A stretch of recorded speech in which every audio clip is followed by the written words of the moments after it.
Today's episode of Expanded Perspectives is brought to you by ZipRecruiter. Businesses of all sizes trust ZipRecruiter for their hiring needs, and you should too. Just go to ZipRecruiter.com/expanded. ZipRecruiter, the smartest way to hire.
What's going on out there, everybody? And thanks again for joining us here on Expanded Perspectives with me.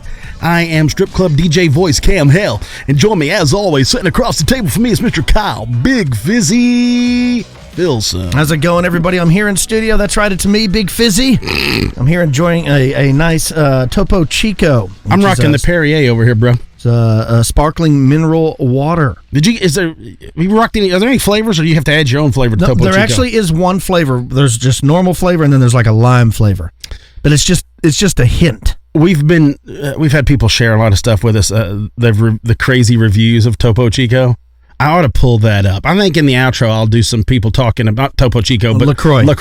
I think in the outro we'll talk about that. We'll get into some people hating on LaCroix. And I totally understand that not everybody likes it. And they're like, well, this tastes terrible. This tastes like soda pop that's, somebody forgot to do the flavor. Well, I'm like, but you're missing the point. It's not supposed to taste like Coke. Yeah. Like they're always like, Dr. Pepper, what's the Diet Dr. Pepper? Almost tastes the same as Diet Dr. Pepper. Well, I was like, not really. Not really. Almost the same. It's not meant to be the same. It's meant to make you feel better. It can't. If you want a soda, drink a soda. There's nothing wrong with drinking soda. Right? You just can't drink that all the time. All day, every day. Like I go to 7-Eleven sometimes to get gas or something. And a hot dog. I know you because you're dirty. No, I don't eat any food there. Liar.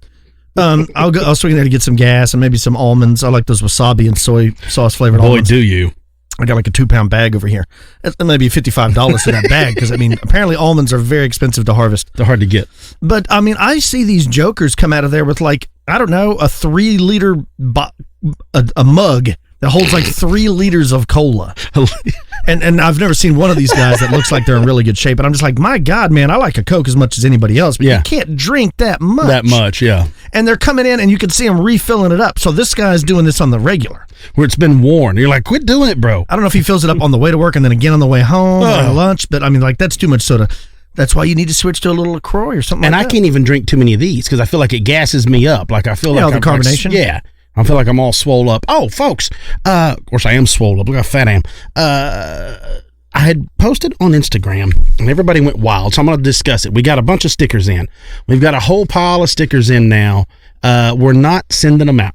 Sorry for everybody that wanted to get them for free this time. We can't, man. It cost us an arm and a leg to send all those things out because we send them everywhere. But here's what we're going to do.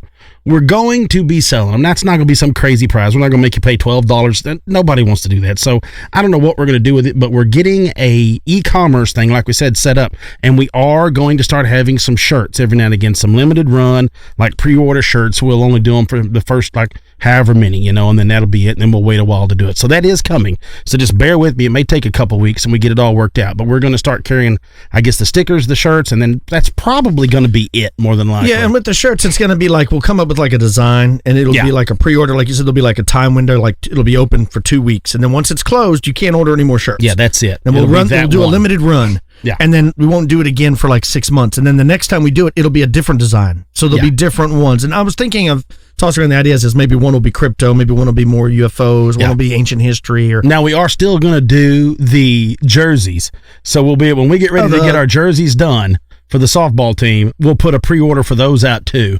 So that way, whenever we go to get them made for the team, we'll just throw them all in there and they order together and see what happens. Yeah, I hope I can play softball. It's been a couple You're years playing. since I've You're since I've on. done Hey, you're already on the roster, so you just show up whenever you want to. Yeah, Big Fizzy. I've seen. I've already got sponsorship thrown towards the way. You know what I mean? Yeah, Big Fizzy. He's got his old glove that's got the pocket tied together with a hockey skate lace, and he calls it Black Magic. And he said this is where pop flies go to die.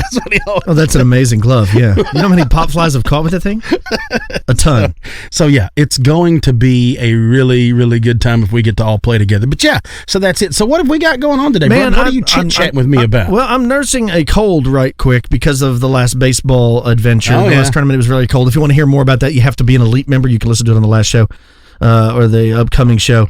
Either way, it depends on the release date. Sometimes we record them. I'm not necessarily 100% on when they release, like I told you, or like we've spoken about. So we're trying to do a more relaxed show. Yeah. We're just far too busy, so it's not as stringent. I don't know when that one's exactly going to drop, but when it does, you'll hear more about the baseball adventures. But I'm going to be talking more about more winged creatures being seen.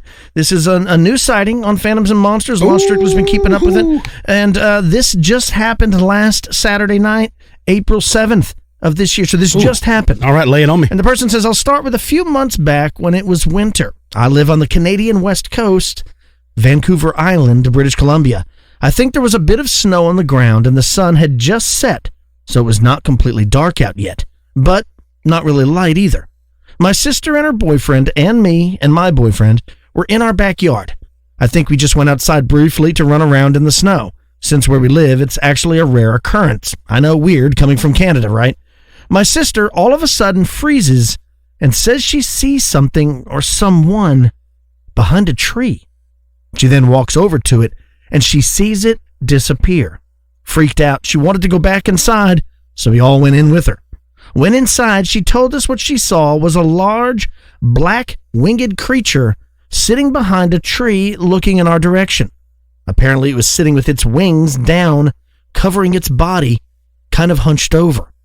Then, when she got closer, she saw it turn the other way, covering its face with its wing so it wasn't facing her anymore. It moved further away behind the tree, and once she was close enough to see it, it was just gone. Now, none of us believed her. We all told her it was probably just a raven, or a heron, or a shadow even. But she was sure she saw something huge, and it was something with wings. We let it go, but she was clearly freaked out. Now, fast forward to this last Saturday. My boyfriend and I, my sister and her boyfriend, the same people as before, were all in my bedroom, which is the master bedroom to the house, and we have these French doors that open up onto the sun deck that looks out into our backyard. We were just about to smoke some weed together when my boyfriend opens the door to the sun deck that looks up past our backyard to see this massive bird leave a branch in a tree. He said, "Holy that eagle is huge," or huge. Huge. I looked up just in time to see it leave the branch and fly for like 2 seconds before it disappeared behind more trees. But it was bigger than an eagle for sure. It wasn't in a tree in our backyard, but we have this embankment that goes up to these apartments that are next to us. And the tree we saw the thing fly off of was up there. So it wasn't really clear, but we have eagles around us often. And I have never seen one that size. It looked like its wingspan was at least 14 feet. It was completely black. My sister and her boyfriend just missed it, but they saw the tree branch it came off still bouncing up and down from when it jumped off. I said it looked like a human with wings, and my sister freaked out and reminded us all about the time she saw that thing in the backyard. All of us had forgotten about it until she told us about it again. Now, I actually believe her.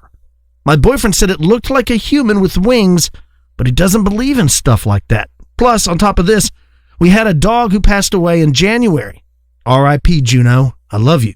But she would sleep on the sun deck if it was warm enough for her. And often we could hear her growling at something in the backyard and pacing back and forth. It could have been a deer in the backyard, I suppose, or even a raccoon, But my dog was uninterested in deer in her old age, and raccoons used to come on our deck all the time, and we would hear them. But this time, it was different. So, Lon goes on to talk about how he got in contact with this person and asked him a few more questions. And he said he asked the witness, not the victim, the witness, if they could provide any further information. And the following was sent. He says it was on Vancouver Island in British Columbia, Canada. The thing was all black. The wings looked like they had feathers. They were longer than any eagle's wings, and it looked like a Mothman gargoyle body type. So, apparently, for whatever reason, people are seeing these flying winged humanoid things, not just in Chicago, not just in Florida, not in just Illinois, not in just Wisconsin, but now in British Columbia, up in Vancouver Island. I mean, what are people seeing? Is it all the same thing? Or is it multiple? Are we being overrun with Mothman-type beings and we're not even aware of it because they only show themselves at night? I don't know. I don't either. It's so wild. Is it the fact that maybe it's just large birds and people are misidentifying, and because of this flap, more people are looking up? It could very well be. I mean that area, as the person that wrote the story talks about. I mean, eagles are prevalent in that area. Yeah. Maybe it was just a misidentification that just looked larger than it was. I don't know, man. It's weird. But man, just all the sightings of these winged humanoids, it's getting out of control. And like I said, we've heard that there is could be possible shenanigans with the one in Chicago, that somebody has been writing a bunch of fake stuff coming out of there, that it was one person reporting all of it from different emails and different creating all this stuff, but it was from the same IP or something. But you always, that's something else I would put out if I didn't want anybody to know it was real. Well, if you were trying to cover it up or something, you'd be trying to release more flood it with false information because let's be honest, think about it this angle. If it's real, what if it's taking people? Like, what if the people that are going missing, I don't know how many there are, but what if there are people that go missing? What if this thing's taking them? It's much like what we talked about with Missing 411. The government doesn't want that to get out, because if it gets out, what can they do about it? If this is some crazy interdimensional being that's grabbing folks, the government can't help you. No, that's what's terrifying. Yeah, it's not going to work. Not at all. I've got something here you're going to enjoy from the MUFON website itself that Roger Marsh, our amigo over here, posted about a hovering UFO. And this is the creepiest part. It said it seemed to isolate the witness. Now, this is a California witness at Rancho Cordova, reported watching a disc-shaped object hovering, get ready, 20 feet above the ground, while others in the area seemed not to notice. Now, this is from case, get your pens out, folks, 83576 of the Mutual UFO Network. That says the witness and his fiancée were leaving a restaurant on Folsom Boulevard at Hazel Avenue when the incident began. The witness says that I spotted the object at about 45 degrees from the horizon in the south. The weather was overcast and cloudy with winds from the west at 10 to 15 miles an hour. Now, when I first saw it, I thought it was a helicopter because of the green flashing lights that at first looked like navigational lights. He goes on to say that the object had a dark matte gray or black finish and was silhouetted well against the clouds. Now, it had descended to a level where it was obscured by the parking lot tree and then fully descended to full view across the street. The completely silent object was approximately 60 foot in diameter, saucer-shaped, with 3 white lights on the west-facing side and a red glow underneath. Says that the object stopped descending and hovered about 20 feet off the ground and was only 180 feet away from the witness. Witness goes on to be quoted saying this: the object showed no signs of visible propulsion, nor did it disturb the vegetation in any way. At this point, my fiancée wanted me to take a picture, so I sent her from my phone in the car. It seems as if the UFO knew she was coming back with a phone, because it started moving off as soon as she had it in her hand. Now, said quickly noted that noticed this odd part of the situation. Said, we found it strange that no one else seemed to notice that even though there were people in the parking lot with us and cars passing by. Says, I was completely mesmerized by how smooth it moved and how it was unaffected by the wind.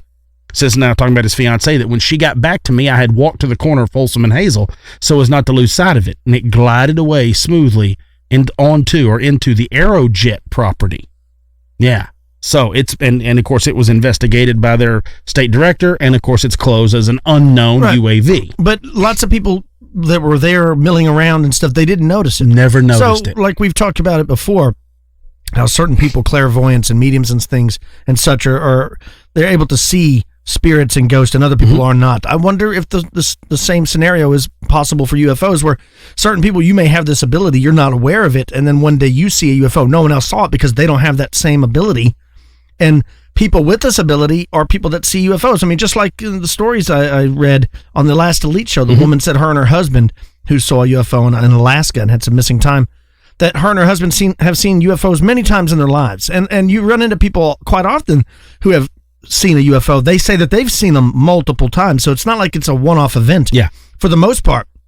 So I wonder if these people have this ability to see it and others don't. I also wonder, like the guy talked about how it almost like the UFO knew that he was going to get a camera and it was moving off. I wonder if they're able to read, like, what everybody's thoughts are, like an open band radio, like they can, and then all of a sudden they see a thought come across, like, somebody is going to get, let's move. Or I don't know. It's got flashing lights on it. It's man-made. Whatever it is man-made. I mean, an alien doesn't need flashing safety lights. Well, they don't need safety lights, but maybe they just like safety lights because they think they're cool. I mean, you have no idea. True. You don't really need curb feelers on your car, but people put them on there because they think it looks cool for whatever reason. But like what you brought up is somebody with the ability. It doesn't almost seem like that. Like we talked, is maybe it's physical. Maybe there's something with their eyes or something normally that most people, like we've never seen one.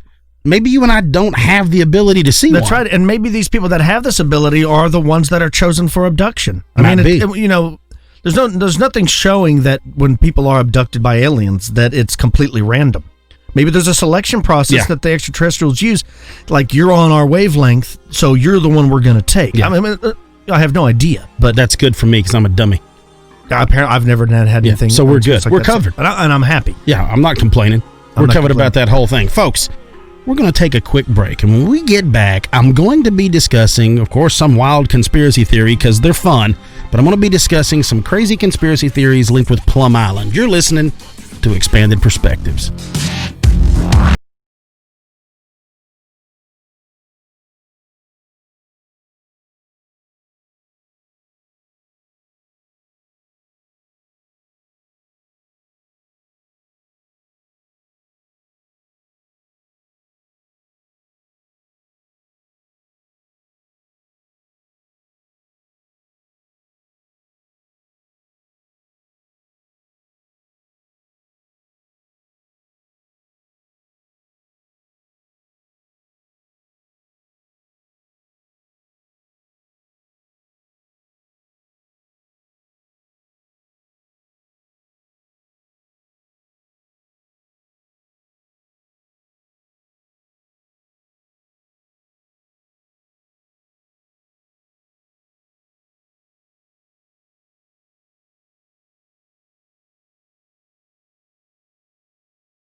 Guys, what's going on?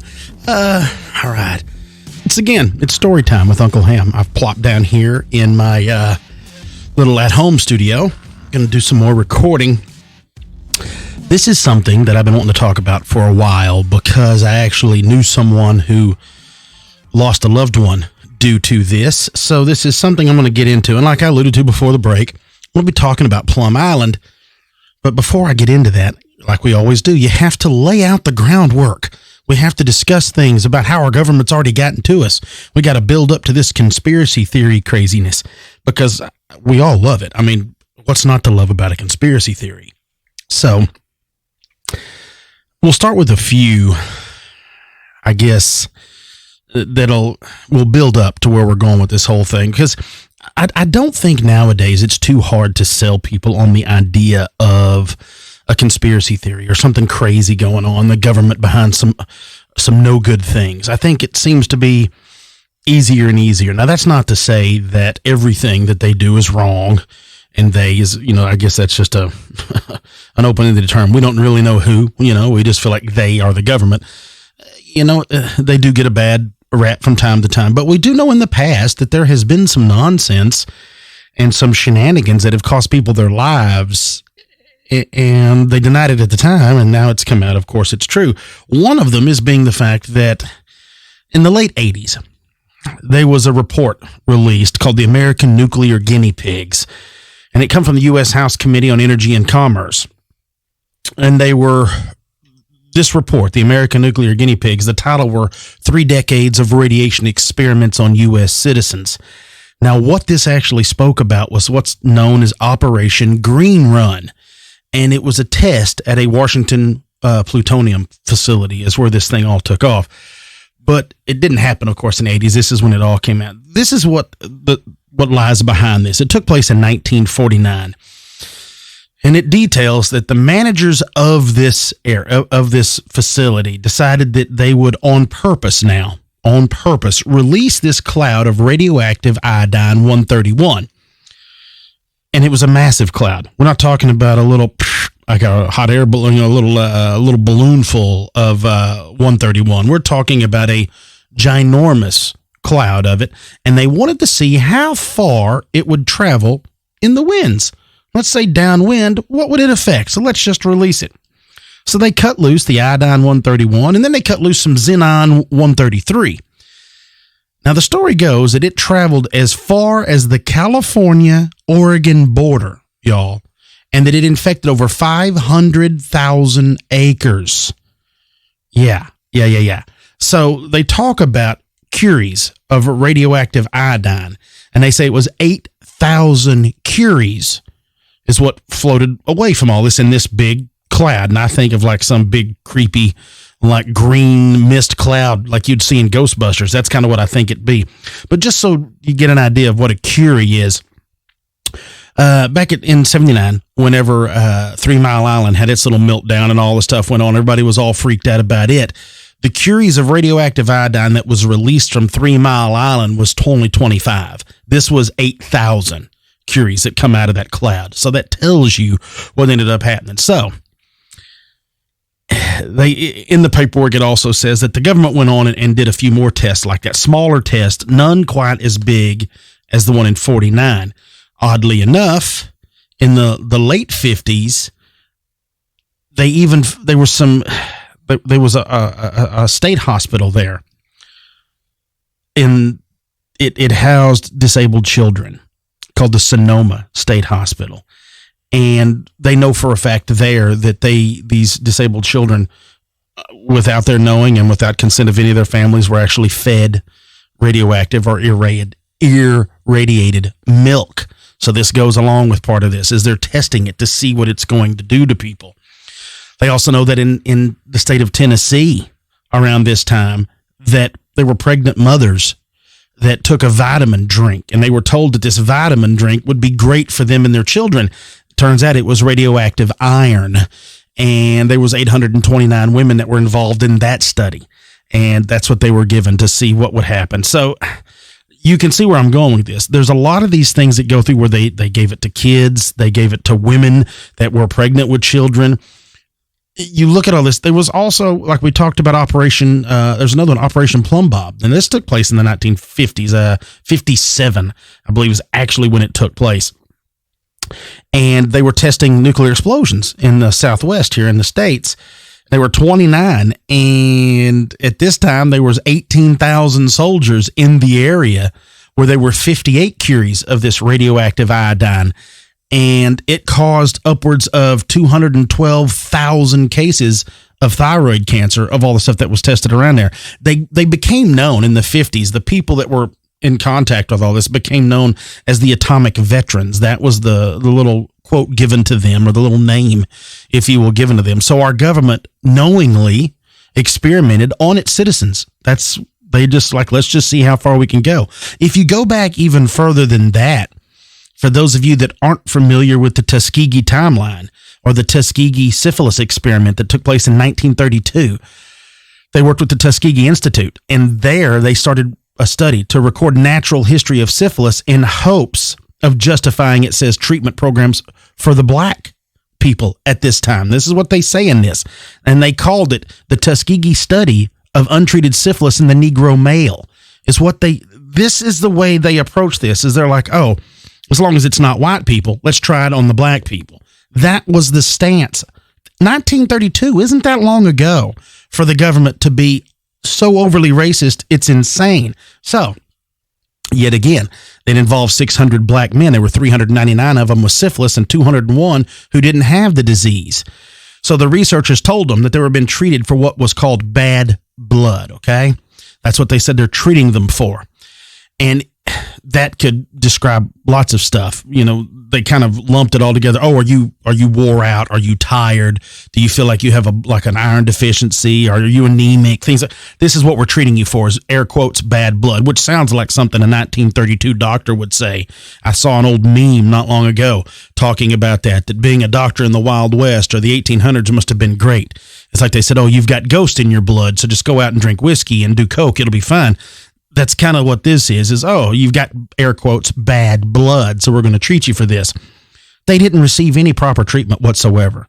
None. To cure anything. That's nothing that they accept. But this is what they did get. They got free medical exams, free meals, and oddly enough, free burial insurance is what they received. So it was supposed to last 6 months. It went on for 40 years. 40 years this took place. So the Associated Press in 1972 picked up this Tuskegee study. People go crazy, and they have the right to be.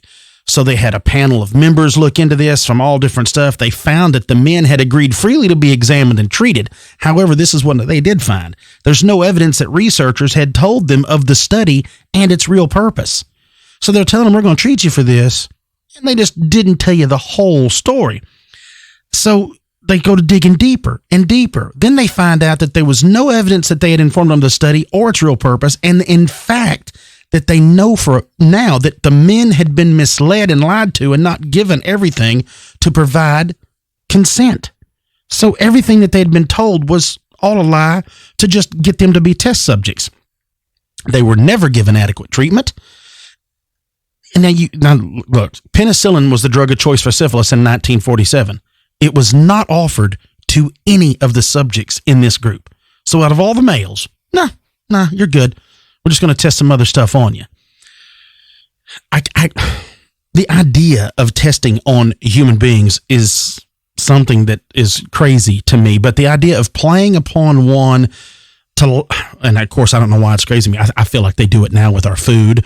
I feel like they do a lot of this stuff, like they're testing on us now to find out. So there was a class action lawsuit filed back in 1973 for all the participants and their families. There was a $10 million out of court settlement that was reached.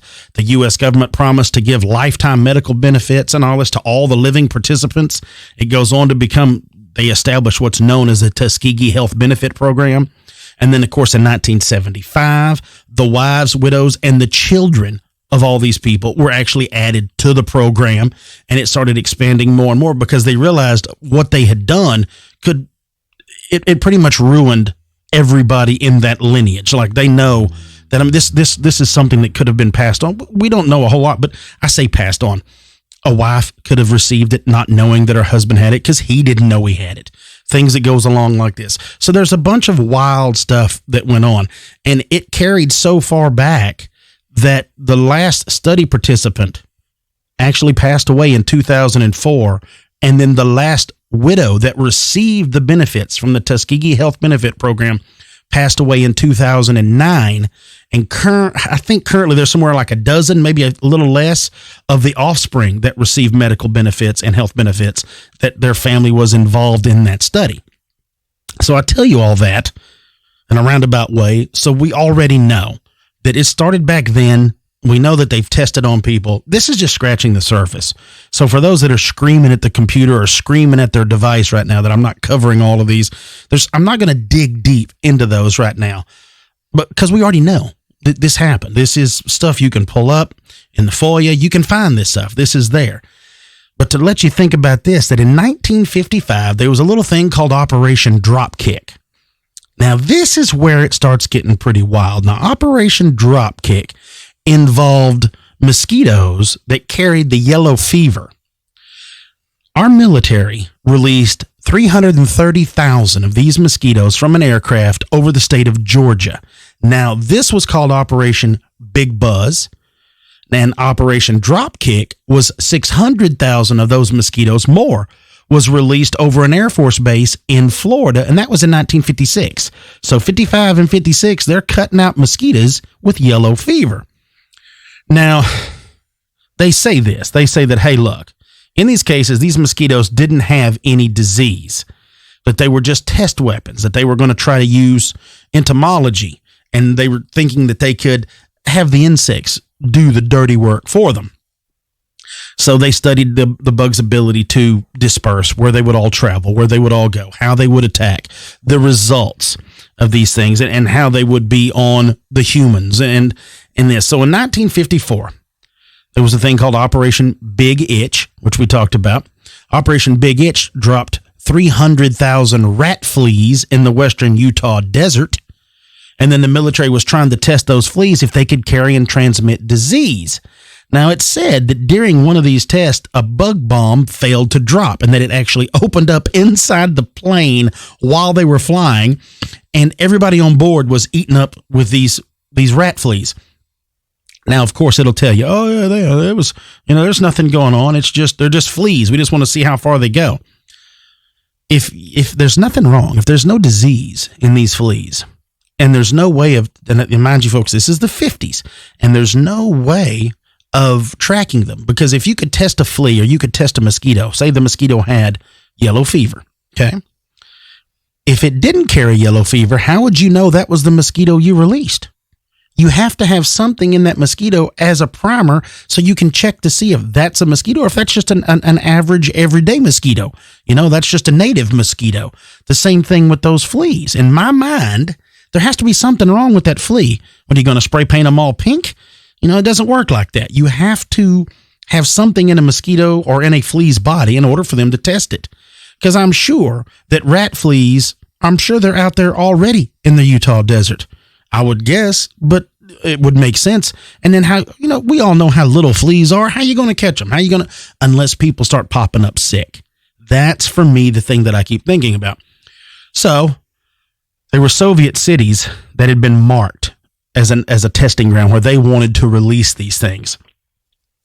And their idea was if they could grow and produce, the government's objective was 100 million mosquitoes. They wanted to have a military-owned, military-ran insect farm. And they wanted to grow these mosquitoes and raise them with the disease. We're going to say yellow fever because that's what we were given. Raise them with yellow fever. And then they could take them to these Soviet cities and release them. And there you go. You have 100 million mosquitoes per month. And then you can go and release them in the skies, however they were planning on doing it, on your enemy. Then just let nature take its course. It seems like what they wanted to do. Now, there was two other testing programs that went along. We said Operation Dropkick and Operation Mayday. And in 1981, there was more tests that went along and all this other stuff went along. And they were trying to figure out what they could do as far as, let's say, the cost. Is this going to be cost effective? Now, they didn't declassify all the paperwork, but they declassified some of it without redacting everything. So with Dropkick, like I said, in the paperwork there has a thing called cost per death calculation. They estimated that this biological agent that they believed could achieve a 50% mortality rate on any city that they dropped it in. This was in 1976, was 29 cents. They said that this would take 29 cents. So they were estimating that it would result in roughly 625,000 to 650,000 deaths is what they could do. Well, as crazy as that sounds, in 1990, the United States itself funded a $6.5 million program to research, breed, and drop caterpillars, folks. They were going to drop these caterpillars in the coca fields of Peru to help destroy the fields and the plants that they make cocaine from. And then just here, I say recently, but it's still in the 2002, there was efforts at Fort Detrick to focus on finding an insect virus that would affect opium so they could find a way to fight it this way. So what's the best way to save human lives and manpower and all that stuff is you drop caterpillars. You grow them, you breed them, and and I'm not so sure that that's not, like we say, going on today. If you could change their DNA, you can alter them. I mean, the things that we can do now, you could change this up to where you could have a caterpillar dropped into a coca field. You could have grown like these super mosquitoes, or you could grow things. There's all of this stuff that you could change and alter to turn bugs into weapons, and it's no problem. Now, there's actually some paperwork from 1972 that's called the Biological and Toxic Weapons Convention, okay? And in there, they mention what they call insect vectors in the writings of that. And it's a treaty. But in that treaty, when they're talking about the Biological and Toxic Weapons Convention, where they're talking about this treaty of, you're not wanting to use this stuff on people, nowhere does it say anything in it about insect vectors. So somehow they've worded it around to where, it's no big deal. Now, there is an article in there, and the first article bans this. It bans weapons, equipment, or means of delivery designed to use such agents or toxins for hostile purposes or in armed conflict. So if you read that, you're like, well, okay, but the insect vectors is a part of entomological warfare. They're covered, and it claims that it's all outlawed, of course, because this falls into that area, but it doesn't point to the finger specifically to insect vector. It just throws, that's a broad brush. It bans all weapons, all equipments, and all means of delivery designed to use these toxins or these agents specifically for armed conflict or hostile purposes. So that alone. But where it's not really clear is when they're talking about releasing uninfected animals like these caterpillars on crops. So that instantly makes me start thinking about Monsanto. If Monsanto has, people that are trying to rise up against them, and then they somehow release these caterpillars that are only going to attack your crops and not Monsanto's crops because they've been GMO'd, they've been modified to be resilient to these caterpillars, and they release them, well, then it doesn't go against the ban. Your crops get decimated, theirs doesn't. They put you out of business. So the idea of releasing these mosquitoes isn't jam up. You can't really do that. Of course, we all know about the rules. The people that write them usually are the ones that break them or bend them. So it's kind of 6 of one, half a dozen of the other. Well, that brings us around to what I talked about leading up to this. And that is Plum Island. And the Plum Island I'm going to talk about is its ties to Lyme disease. Now, I have a good friend, and I haven't spoke to him because he's not that good a friend. I haven't spoke to him in a long time, but he and I used to shoot a lot of archery together, years worth of archery, and I haven't seen him in a long time. But when I had first met him, it was only about 6 to 8 months after the passing of his son. His son contracted Lyme disease, and it ended up killing him back in the 90s. This was something that I never even heard of at the time. When I found out about his son, I had never heard of Lyme disease. I didn't know what it was. So you start looking more into it, and things start popping up. Now, look, it could be nothing more than, like we say, your conspiracy minds wanting to see and read more into this. And I agree.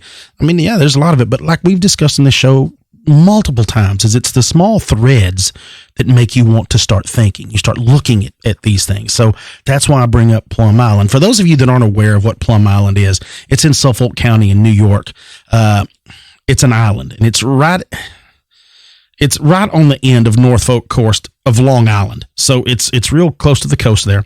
It's like, I think 3 miles long and like a mile wide. So it's not a huge plot of land.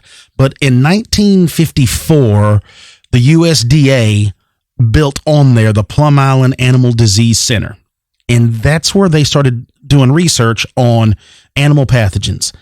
Now, they said they were doing it to help protect the ranchers, the national food supply, help protect farmers. They don't know this. It was something that they were like, okay, we'll be able to fight what they're growing, like we just discussed.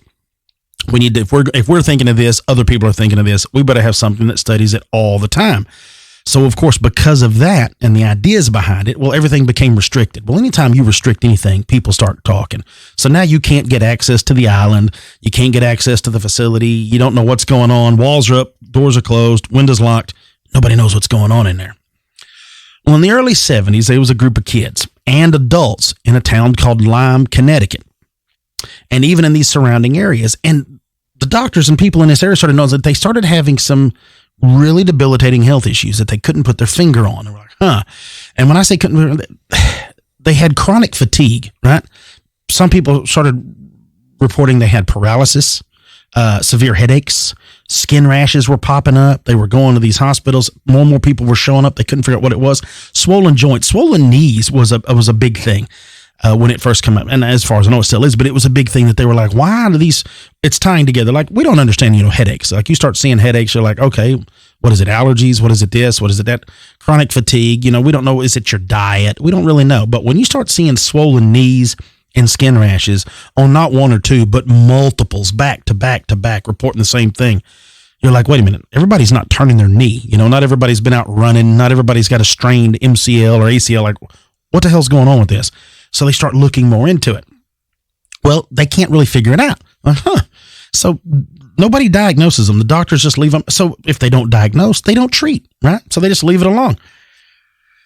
Goes down. There were two mothers that was involved in this group, and they were from Lyme, Connecticut. And they are the ones that pushed and pushed. They became what's known as patient advocates.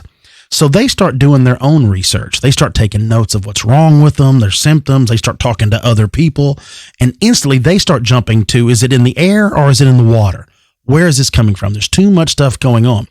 Then they start talking to children that have been affected with this. And why are these children have this arthritic, problems? Like, that's when I'm talking about the swollen knees, the joints, the elbows, the ankles, the back, the fingers, the neck. You're like, why is this stuff going on? So what do these moms get to? Of course, like you said, you leave it to a mom. You can let a mom, you get her wound up about her kids. There's no stopping them. Like hell hath no fury, like a mom on a mission. And that's for real. So they start digging into it. These two women are digging into it. What do they come up with? Everybody that they reached out started talking about, well, I got bit by a tick in this area of Lyme, Connecticut. So So then they start reaching out to other scientists. They start going, okay, this is what we found out. We found out this and this, and we know these signs, and we know this stuff, and all this is the telltale signs of what's known of now is Lyme or Lyme disease. Now, if you talk to some doctors about it or you do any reading about it, it's known as what's called the great imitator, because it mirrors things. It mirrors things like fibromyalgia or lupus or even Alzheimer's. There's a lot of stuff that goes with it, along with that chronic fatigue. There's a lot of things that you go with that it has those signs. So it leads you down the wrong path. And I'll give you a list of some of the stuff like we talked about: mood swings, insomnia, nausea, confusion, restlessness. Like you're really, really tired, but you get on your sleep, you can't really rest. It's not good. Headaches that doesn't go away. Of course, chills, dizziness, impaired short-term memory, fever. You can't hardly concentrate. It's hard for all this stuff. And then what does it do? It starts attacking your organs. It goes after your digestive system, the reproductive system, the heart, circulatory, ends up in the nervous system, in the core, like it gets to your brain, things like that. So as it goes more and more undiagnosed, it slowly starts, like in other diseases, taking its hold on them.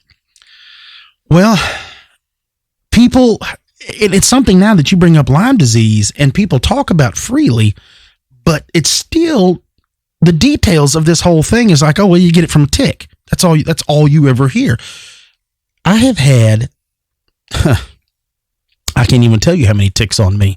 The time that I've spent in the woods, the time I have spent processing wild game, to have a tick on you, you wake up, I don't mean just like crawling on you being in the woods. I mean like attached, and you have to get them off and all that stuff. And I've often wondered about going and getting checked. I don't know. I mean, yeah, do I have joint pain? Yeah, but I'm also 42 and I've put a lot of mileage on this body.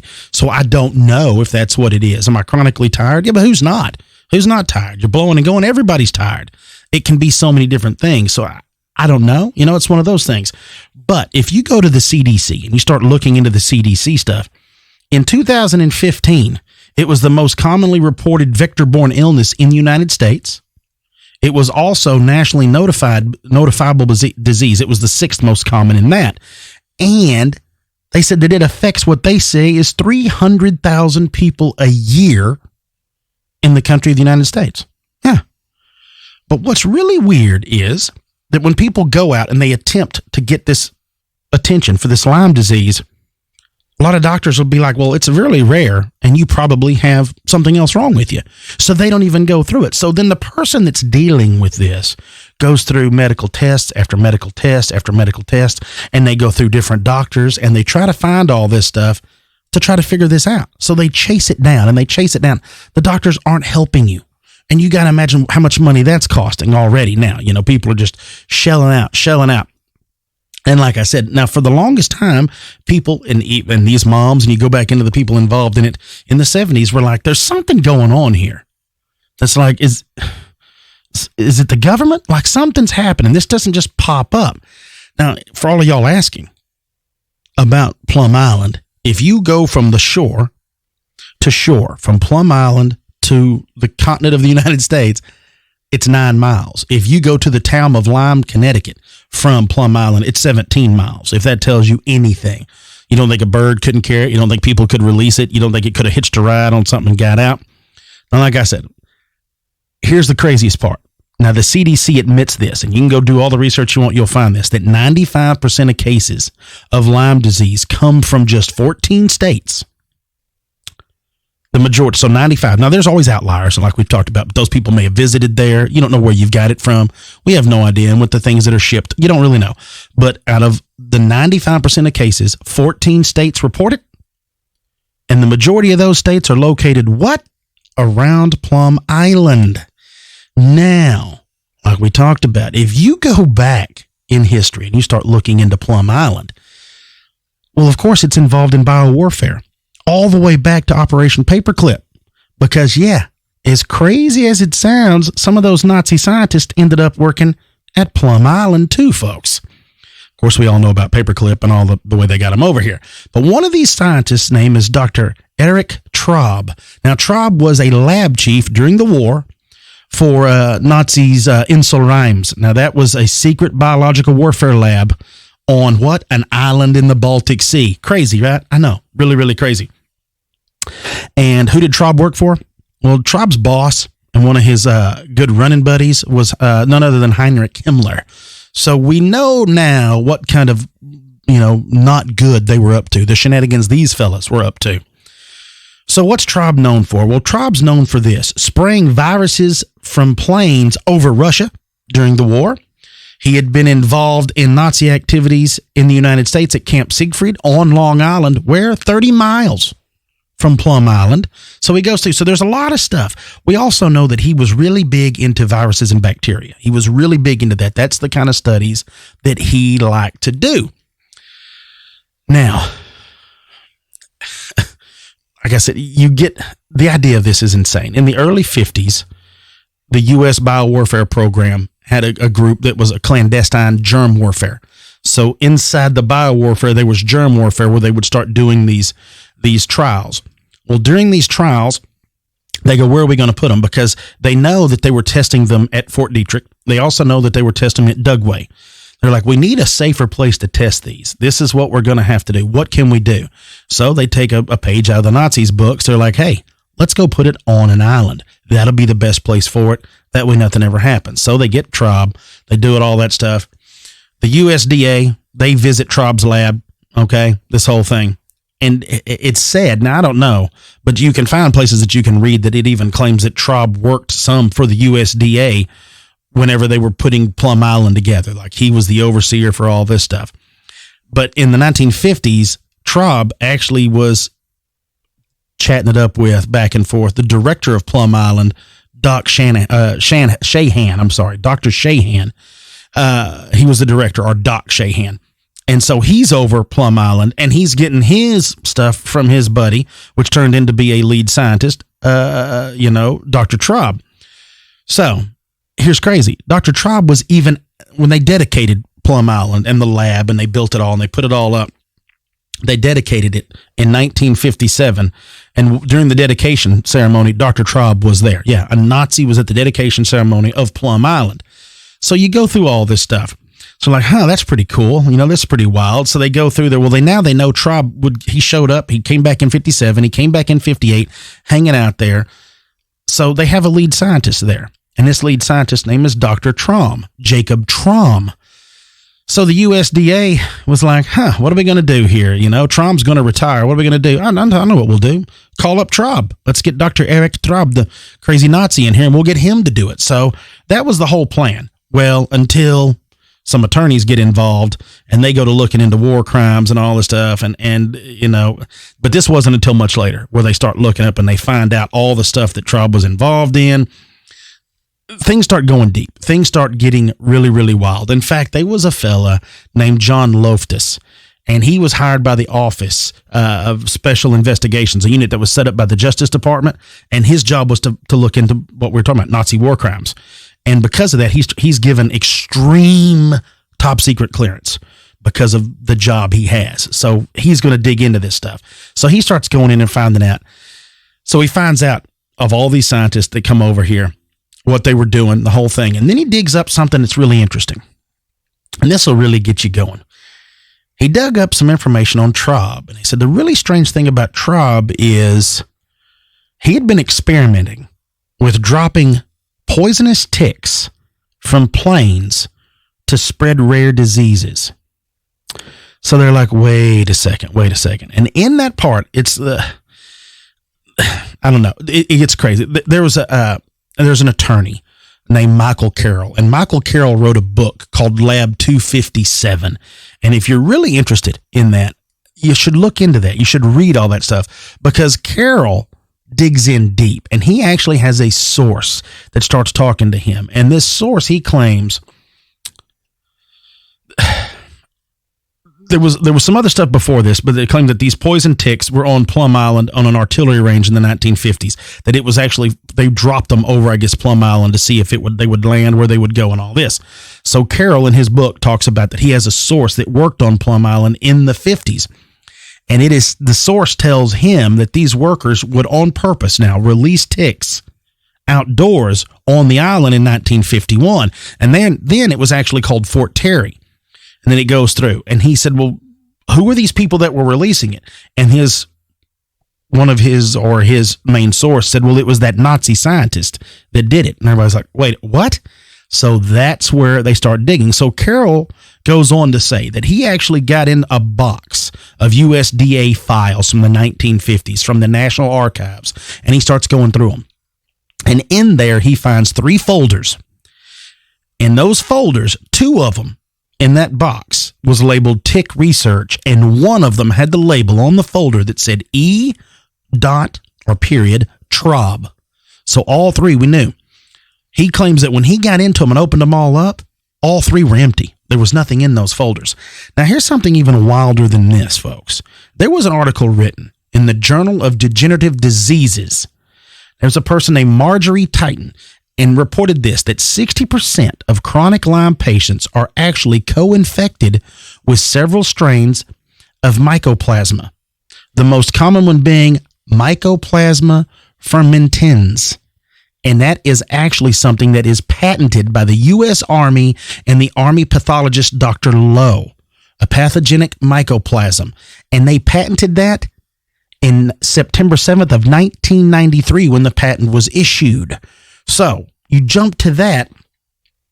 Now, that tells me right there that that's not to say that it was built in 93. That's just when they patented it. Who knows how long they've been testing all this stuff.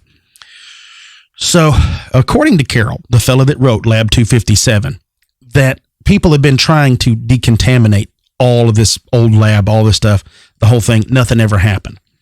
So they build this new building, and it's been called Lab 101. And the USDA and the DHS, and they ran Plum Island. USDA was kind of over all this stuff. So what do they decide they're going to do now, right? Things are falling apart. It's old. You know, we're talking about it's built back in the 50s. What are you going to do now? Oh, we got an idea. We're going to move it up near Manhattan, Kansas, right in the middle of the United States.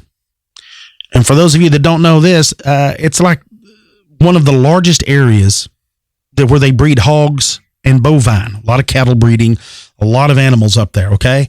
Now you're going to move something that tests diseases on these type of animals, but now you're going to move that thing right beside them. Sounds like a great idea to me. I don't know about y'all. Sounds amazing to me. So that's where Plum Island has been moved to. in case you're wondering. If you live out and around Manhattan, Kansas, you might want to consider looking into that. Look around there and go, oh, so that's where they're testing all this wild stuff. Now, here's something that's really interesting, in my opinion, too, because I never even thought this would even be a thing.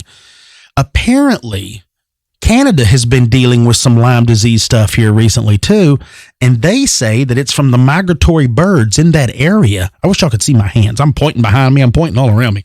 They say it's from the migratory birds that get these ticks on them, which makes sense. You know, I'm sure ducks and crane and geese and everything else get ticks. And they believe that when it gets wintertime, all the animals migrate south, they get these ticks on them. And then when they come back home, they bring them with them, and that's how they transfer. That's a transfer that you would probably never even consider could be a possibility, because it's just wild that that's happened. But in September of 2009, there was an oversight and investigations hearing, and it was for federal oversight of high contaminant biolaboratories. And this was brought up before the Committee on Energy and Commerce. Okay, now they held this I think it was a week or so after the House had a vote, and that's when they voted to move Plum Island to Kansas. And there's a congressman named Michael Burgess, and Michael had this to say in 2009. He said this: the language of the resolution, proudly touting that 45% of the fed cattle in the United States and 40% of the hogs produced in this country are in Kansas. Now, considering that food and mouth disease, which is the primary research being done at Plum Island, is a disease which can spread with devastating swiftness from humans to cattle and hogs, shouldn't we have done our O&I hearing on the scientific evaluations being done at DHS before we voted on a resolution saying that Kansas was the best pick or the best choice? Now, that sounds like a guy that's looking long term. He already knows. I mean, you work for the government. You know, the bar is set real low. You just show up to work, you're getting paid. We already know that. So what happens if somebody lets something go? What happens if something gets loose? Well, I'll tell you what happens. Something really, really horrible was what happens. Now, if you go to the CDC's website, what they talk about today is that Lyme disease is one of the fastest growing vector-borne infections. Like I told you, they estimate it to be over 325,000 new cases of Lyme each year in the U.S. Now, they also say that it is primarily an East Coast phenomenon in the beginning, but now it's been reported in all states except Hawaii, and that they're using diagnostic tools, but that some are still unreliable, and that they know no definitive cure for those with late-stage Lyme. Now, the CDC goes on to say that there's a Bay Area Lyme Foundation, and that they're determined to drive new research, that they hope that Lyme disease will be easy to diagnose and easy to cure. Now, they will tell you this, and I thought this odd, so I don't know, but I thought it was sure as funny with the propaganda. They claim, of course, that Lyme disease has been around for thousands of years, and that, in fact, there was a recent autopsy done on a 5,300-year-old mummy, and that indicated the presence of bacteria which causes Lyme disease. Now, I don't know about you, but the presence of bacteria which causes Lyme and actual Lyme could be two completely different things. You may have the presence of something in your body that could cause cancer, but you may not have cancer. So there's the difference. The wording is funny, that you would read that and go, oh, well, it's been around for 5,300 years. The government didn't make it. Or they're just slowly changing the words a little bit. Kind of like when you go in and you everybody watches these cop shows and these police. You'd be surprised during the questioning how they can get you to trip up. It's just a play on word. They also talk about Alfred Buchwald. Now, he was a German physician, and he was the first they know of to describe what's known as a chronic skin rash and migraines. Oh, and they say of what is now known to be Lyme disease more than 130 years ago. Yeah. Or it could have been somebody that had a real bad case of poison ivy and a headache. Could have been that too. Now, they say Lyme disease was only recognized in the United States in the 1960s and 70s, and the bacteria that causes it wasn't officially classified until 1981. But if you go online and you do some digging, there is a website, and it's sites.newpaltz, the word new and PALTZ.edu. And it's called Tick Talk New Paltz. And it was written by Smaranda Dumitru. It says Lyme disease on Plum Island, fringe conspiracy theory, or government cover-up. And I'm going to read you some of the stuff that she's written because this is a really interesting article, and I want you to hear this. It says, as an animal disease center, Plum Island has been the focus of many dark government conspiracies, from top-secret biological weapon experimentation during the Cold War to the working ground for Nazi scientists recruited after World War II. Perhaps scientific experimentation mixed with government classification is just a hotbed for saucy conspiracies, or maybe there's more to Plum Island than we suspect. And I like where she goes with this. A more recent theory is that Lyme disease escaped from Plum Island, which may be the most plausible conspiracy theory yet. The theory went mainstream in 2004 when Michael C. Carroll's book, Lab 257, The Disturbing Story of the Government's Secret Plum Island Germ Laboratory. And she goes on to talk about how it's where it's located in New York, when it was built, when it came up, the whole thing, how it was run by the Department of Agriculture, the stuff that we've covered. She goes in depth into that, and I really enjoy that. But there's something interesting here. There is an interview. I say an interview. There is at least a small interview from a person that is the chief strategy officer for a Hudson Valley policy-oriented think tank. And now the person's name in the article is April Ferguson. But if you scroll to the very bottom, it says that April Ferguson's name has been changed at her request. So April Ferguson had this to think. This policy-oriented think tank says this, that I don't know if Lyme came from Plum Island, but it's weird that no one wants to talk about it. Doctors are scared to treat and diagnose it, and the government doesn't talk about it.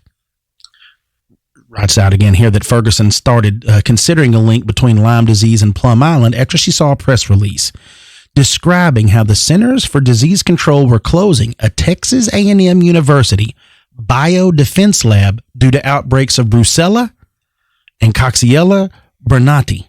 Now, Brucella, I know for a fact, is tick-borne, and the reason I know for a fact is because, and y'all probably remember this, my son had to go through a series of treatments for Brucella.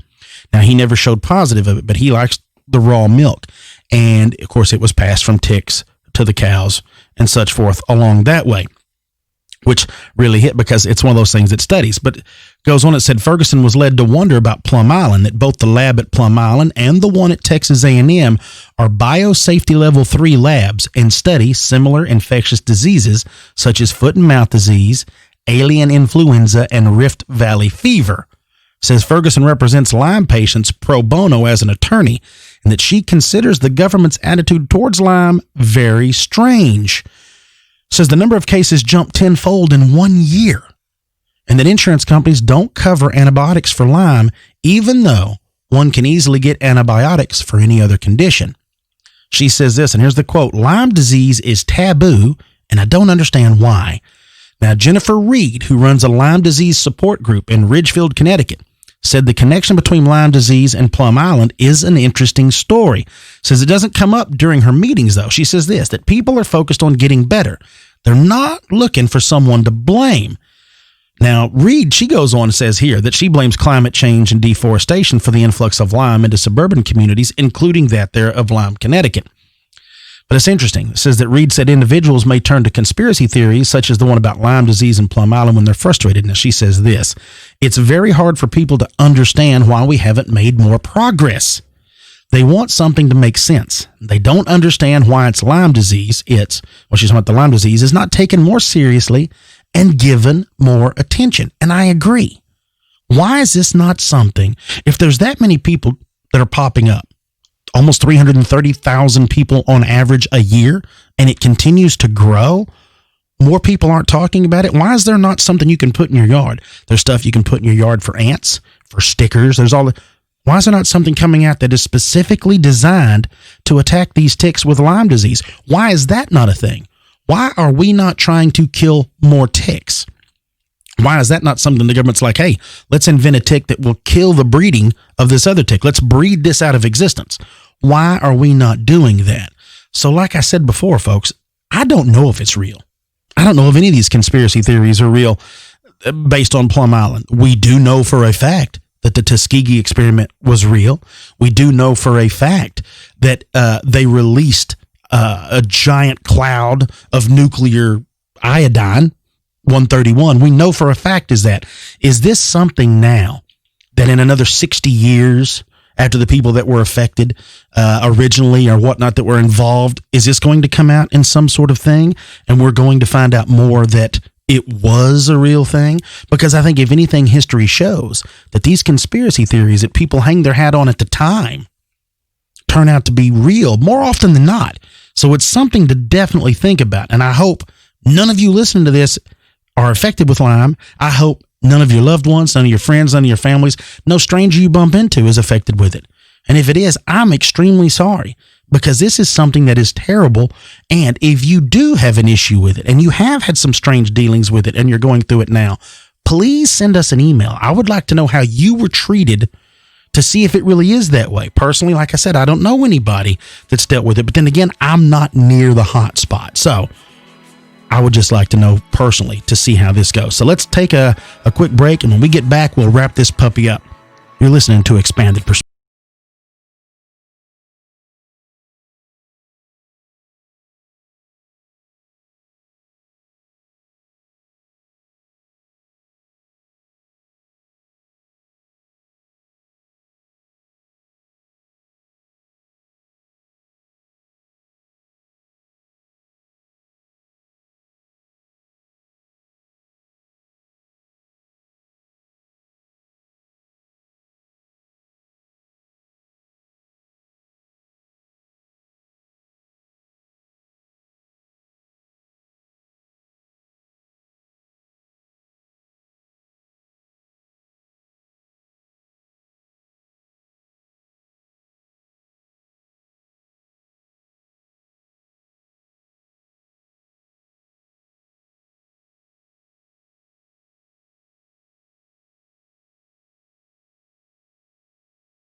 And we are back, and I hope that you really, really enjoyed that. It's one of those things, like I said, it always makes you think, knowing now what we know about the experiments that the government has done on us in the past, and that it's freely done, for years before it ever gets brought into the light, makes you wonder if Plum Island wasn't, just a test on its own people, that's the way it is. Because if you look, folks, and you can pull up a map that will show you the highest concentrated areas, like I discussed on here, of Lyme disease, and it's all right there close to Plum Island. So like we said, it's moved now. The lab is moved to Kansas, Manhattan, Kansas. So I think it's something that we should all keep an eye on. Start watching if anything goes on up around Manhattan, Kansas in the next few years, like I said, because there may be some more, nonsense that takes place because of all that. But I hope nobody's got it. Like I said, if you do, or if you've dealt with it, or you've had some strange things because a family member has dealt with it, and it feels like you've been ignored, or you can tell there's something going on, please shoot us an email, because I would really like to know. Yeah. Also, if you know some like homeopathic remedies for people that suffer from Lyme disease, that would be interesting to know. That's probably one of the things that I'm going to cover and let people know is that conspiracy to the homeopathic doctor deaths. Have you seen that? No, I haven't. Okay, it's like the natural doctors and the stuff that they've been curing things and the things that they've been working on, and all the deaths surrounding it of really odd things that have happened to those people. Well, I mean, it's not surprising if you ignore modern medicine and choose to go homeopathic, it may not work out as well for you. Yeah, but I don't think it's natural causes. You know what I'm saying? Like if you're homeopathically treating like psoriasis or something, it's not a big deal. But like you know people that have been like diagnosed with like cancer, and they're like, nah, I'm going to try to do it at home holistically. I'm like, well, you can, but you're really gambling. Yeah, you can. I mean, it's one of those things. I mean, there are homeopathic remedies that have worked. And holistic. It's holistic doctors is what it is that have been, and there are those that work. I mean, they talk about cannabis and all the stuff that it treats. Yeah, that's all CBD natural. You start like messing around with stuff like that, you get into the government's pocket, that's whenever there's a problem. Yeah, back to Plum Island real quick. I kind of think that that's probably what was going on, is they were trying to manufacture I don't know, some kind of disease for military purposes. Oh, that's what that's something. The whole thing, yeah. Yeah, and it just kind of got out of hand. Got away. Once Mother Nature gets a hold of it and gets infected in ticks and things, you can't stop it. No. But it does seem like it's not as prolific as it once was. Like, I remember being a hunter in, like, the early 90s and them really warning you to check yourself for ticks every time you got back from the woods. And I was really worried about it. And I met a few people that had Lyme disease. But to me, it doesn't seem as bad as it was. It's not here. It is up there. It is up there. Yeah, it is up there. Over 300,000 a year are diagnosed. Oh, man. That's just what's diagnosed. Think about the ones that they talk about that go undiagnosed. Yeah. So, yeah. I mean, it's still bumping along. Of course, you overall, but still, it's one of those things that, it's still there. We just don't have it as much down here. Yeah. And I don't know why. I mean, there's cases, but I still don't know why it's not spread. It stays in that area. So it makes you wonder how far they can, which is, if so, it's a good study. What they're finding out is a really good study. It's working out. Yeah, well, unless you've been living under a rock, I should say, you might not be aware that looks like Conor McGregor's got himself in a lot of trouble. A bit of a pickle, if you will. I know this isn't an MMA show, but man, what has he done? I mean, and there's one thing to promote a fight. I get that. It's about making money. I totally get that. Mm-hmm. But it's awfully self-centered when you go on a rampage and actually hurt innocent people. And you get them pulled from the car due to shattered glass in people's eyes. Yeah, cuts, that's just a little bit overboard. And I was a big Conor fan, but now I have to question that. I'm really curious to see where it's going to go with his career from there. I mean, who knows? I mean, he is a cash cow for the UFC, but also, too, you're like, dude, you cannot act like this. In the up and down, I mean, a week or so ago, I posted a Twitter, survey, a poll. Who do you think's going to win, Khabib or Ferguson? And of course, when that all went down, we had 3 different opponents show up between then, so that the survey was meaningless at that point. Null and void at that point. But a very good fight. My hat's off to Ally Quinta. Oh yeah. Khabib did beat him, but he didn't do a fantastic job. I believe after the 3rd round, he kind of faded. Yeah. It was, you learned a lot watching that fight. It was really good. And also, too, one of my faves, and I've watched her fight for a good bit, is Rose Namajunas. And so she did a great job, again, defending the title that she took from Joanna. She defended it and kept it. So yeah, a very scrappy girl. I mean, she's got a lot of fight in her for such a small little thing. What she looks like, she weighs like 115. Yeah, I think that's what she fights at or something like that. She's tiny. But ferocious. And the way she was throwing those punches, I don't want no part of that. Imagine that little guy just lighting you up with some 1-2s, then going to the body. And my head's big, dude. You can't miss it. So she'd be lighting me up. I know that you've been back in the jiu-jitsu gym recently. Yeah, how's that new gi working Dude, it's awful nice. I'm a big fan. Yeah, I've been in there getting choked like normal. I had to trim my beard a little bit because they were pulling it out. So, yeah, it's been fun. We had a good time. We've got a good bunch of guys. The school's really grown. There's probably 45 or 50 of us in there. So, yeah, it's a good bunch of guys right now. It's a whole... Everybody seems to have fun. It's real life. I mean, it's like anything else. There's rises and falls, but this is a good bunch of dudes that are really, they care about one another, and you can tell the way they tease each other, the way nobody gets a little out of control. I mean, you look after each other. Well, it's a fantastic sport. Anybody can get to exercise, and there's nothing better than jiu-jitsu. You can do it and not get hurt. Yeah. I'm sore, but I'm not hurt. Well, yeah, but you're not really. But I'm old, too. Injured. You're not going to get CTE or anything unless you just go hard. Yeah, unless I fall down. That's why I play on the bottom a whole lot, because I'm lazy. Yeah, well, that's one of the things that when it comes to training in jiu-jitsu, like lots of guys when they start, or gals, they don't want to roll with any black belts. They don't want to roll with white belts. it's the exact opposite. It sounds funny, Yeah. but you're much more likely to get injured by a white belt because they don't know what they're doing. Oh, yeah, all day. Yeah, all day. Yeah, the higher rank belts. Folks, I wasn't going to bring it all up, but I decided we've discussed it and all that stuff. This weekend, I will be in Arkansas.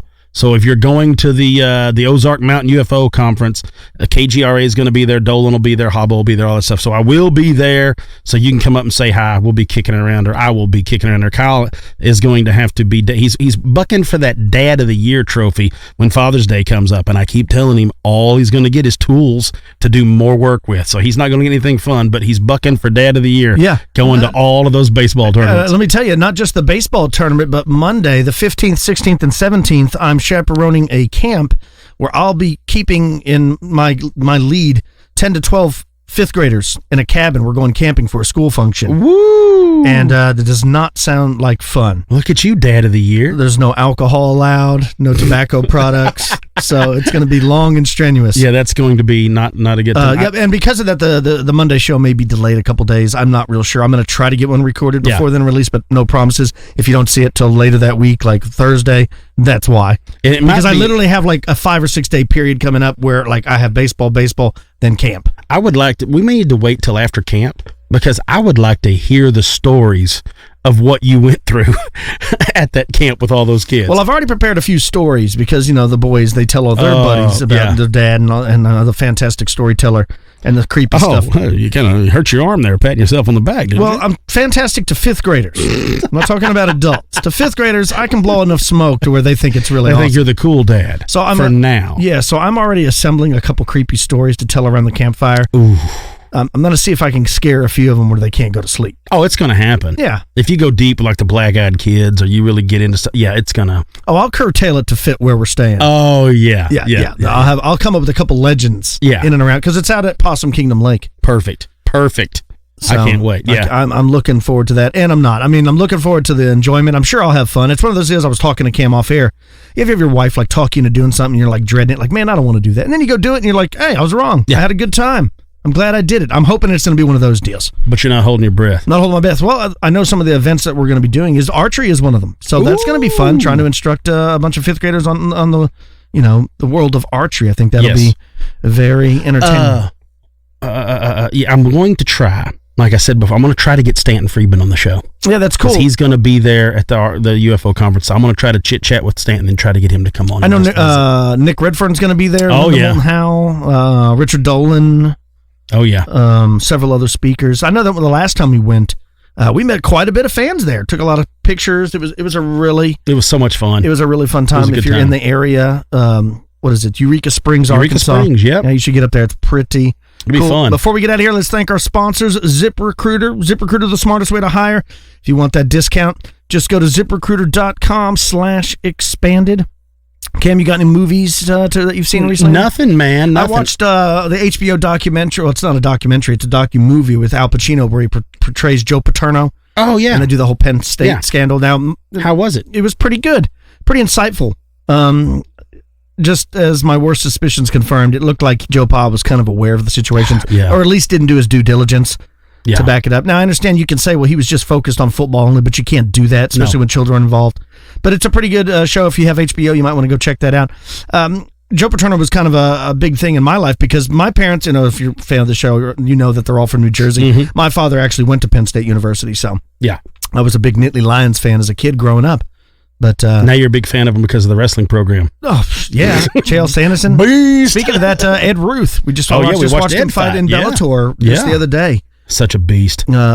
Beast mode when it comes to wrestling. Yeah. Right.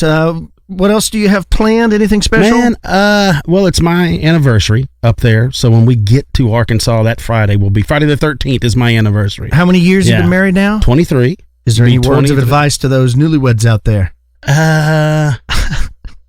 Just if you're taking advice from Cam Hale. Yeah, first of all, if you're taking advice from me, you're probably already 1 foot on the banana peel, the other one out the door. I would probably say communication. I talk to my wife about everything. It doesn't matter. I don't care if it makes her mad. And I don't care. That's most of the time. Most of the time, yeah. I don't care if it makes her mad. You get to the age where fighting doesn't matter anymore, so it's just one of those deals that it's really is your best friend, and as long as you laugh and just communicate, That's the one thing my kids always say is there's always laughter in my house. Just like when we come over here. If we're not laughing, there's a really big problem. And Kyle and I have been laughing since the 6th grade. So it's just the way it works. So that's just the whole thing. Communicate and just make it fun. Yeah, and as long as it's fun, I'm going to continue to do it. If you want to help us out, don't forget you can always write us a review on iTunes. That always helps out. And also don't forget about Expanded Perspectives Elite. You can sign up by going to the website, expandedperspectives.com, clicking on the Elite tab. Signing up is $5 a month. You'll get access to the entire back catalog, as well as an episode every week. For Pretty Lights, Intertradition Books, New Page Books, Llewellyn Books, and Ancient American Magazine, I'm Kyle Filson. He's Cam Hale. Peace, y'all.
going on, y'all? And thanks again for joining me and Philly here on Expanded Perspectives. That's right. It's me. It's Cam. And, of course, Philly's in here. That's right. Of course, we were gone last week. Last week was spring break here in Tejas, and my family was out of town, so I was doing just single dad stuff around the house. You were being crazy. a bachelor for the week. Yeah. This guy, On the other hand, with me, this guy was never home. I'm trying to think, before we got in here, I was like, I know people are going to be like, where y'all at? Look, I want to know where Kyle was at, because usually we hang out at least once a week, but we talk all the time. Kyle, I didn't get a chance to talk to him. I didn't get a chance to really hang out. I don't think you got home before like 7 or 8 p.m., but like one night? yeah, it was a really busy week. The kids were out of school for the whole week, so of course they were at the house all day. And I normally work from home with my real job. You know, I don't podcast for a living. For some of you that don't follow the show or new to the show, welcome. Podcasting is a hobby for me and Cam. But so it was very hard to get work done with the kids at home. So we tried to do some of the things. Spring is finally here. Yep. So the weather's been warmer, a lot of rain and stuff, but we had our first baseball tournament, and we got home late because of that on Sunday evening. So Monday we really didn't do a whole lot. I went and did some side work, and then, we went to a state park around here. We did some hiking. Yep. A lot of exploring. There's a lot of caves and cliffs at this particular park where you can rappel. And man, I'd like to get into that, like rappelling with cords and and ropes and stuff. Good luck with that. Yeah, the boys have fun. didn't seem interested in it. I would like to do that. I'm not Let's interested add in it to the list. No. You know, I meet these people all the time that are retired or they're my age and they don't have any hobbies, and I just don't understand people like that, because there's literally not enough time in the day for me to accomplish everything I would like to. I constantly don't even perfect one hobby, and I'm already moving on to another one. Like, oh, that looks like fun. But the problem with rappelling is that hobby you could fall from. Well, I don't know if you've seen the documentary. You can't fall from disc golf. Yeah, you can't. Free solo. But no, I would not be into doing anything like that. But with the ropes, that would be kind of cool. Folks, I'd like to go head first. This is going to be face first, where you're actually looking down as you're coming. The Australian spider rappel. Is that what it's called? Yeah. Leave it to the Australians to come up with something like that. Oh, Luke is, speaking of Australia, they just discovered a brand new dinosaur this last week. Yeah. It's called like the Gallionosaurus. I know because Luke told me. Gallionosaurus, and it's about 7 foot tall, I think they said it was. I don't know. I've got a quick story for all you folks. But we've been basically, before you get into that, but it was basically we just had a really busy week because of spring break on top of the normal stuff. Anyways, over to you. I swing by Kyle's house, and we're talking arrows and whatnot this past Saturday. And Luke's playing in the garage, just hanging out in there. And I hear his brothers throw him under the bus because somebody got on the TV and got on the Apple TV and bought, without asking, the new Spider-Man Spider-Verse cartoon. Uh-huh. And his brothers are like, yeah, that was Luke. So Luke's, of course, in complete denial. So if you ever need to commit a crime, he's the guy to commit a crime with you. So he's in there playing in the garage, and he has to yell, Uncle Cam, look at this. And I guess that's going to be until he's probably in his 30s. So he's playing, and he's asking me some stuff. And I go, hey, I said, are you the man that bought Spider-Man in the multiverse cartoon? And he looks behind him like I'm talking to somebody behind him. There's just a wall, folks. And he turns and he looks behind him. And then he turns and looks over the other shoulder. And then he looks me dead in the eye and goes, that's a hard no, Uncle Ken. And I'm like, I don't necessarily know that I believe you, sir. Yeah. That's his new catchphrase. Hard no and easy yes. I don't know where he got it from, but he's been saying it an awful lot. That's a hard no. I don't understand why. But happy St. Patrick's Day for you people out there celebrating that. Hopefully none of y'all got in any trouble. Yeah. I didn't. It was one of the lowest, low-key St. Patrick's Day I think I've ever experienced since I was probably 8. Right. Like, at least when I was a kid, my aunts and uncles, they'd be partying it up.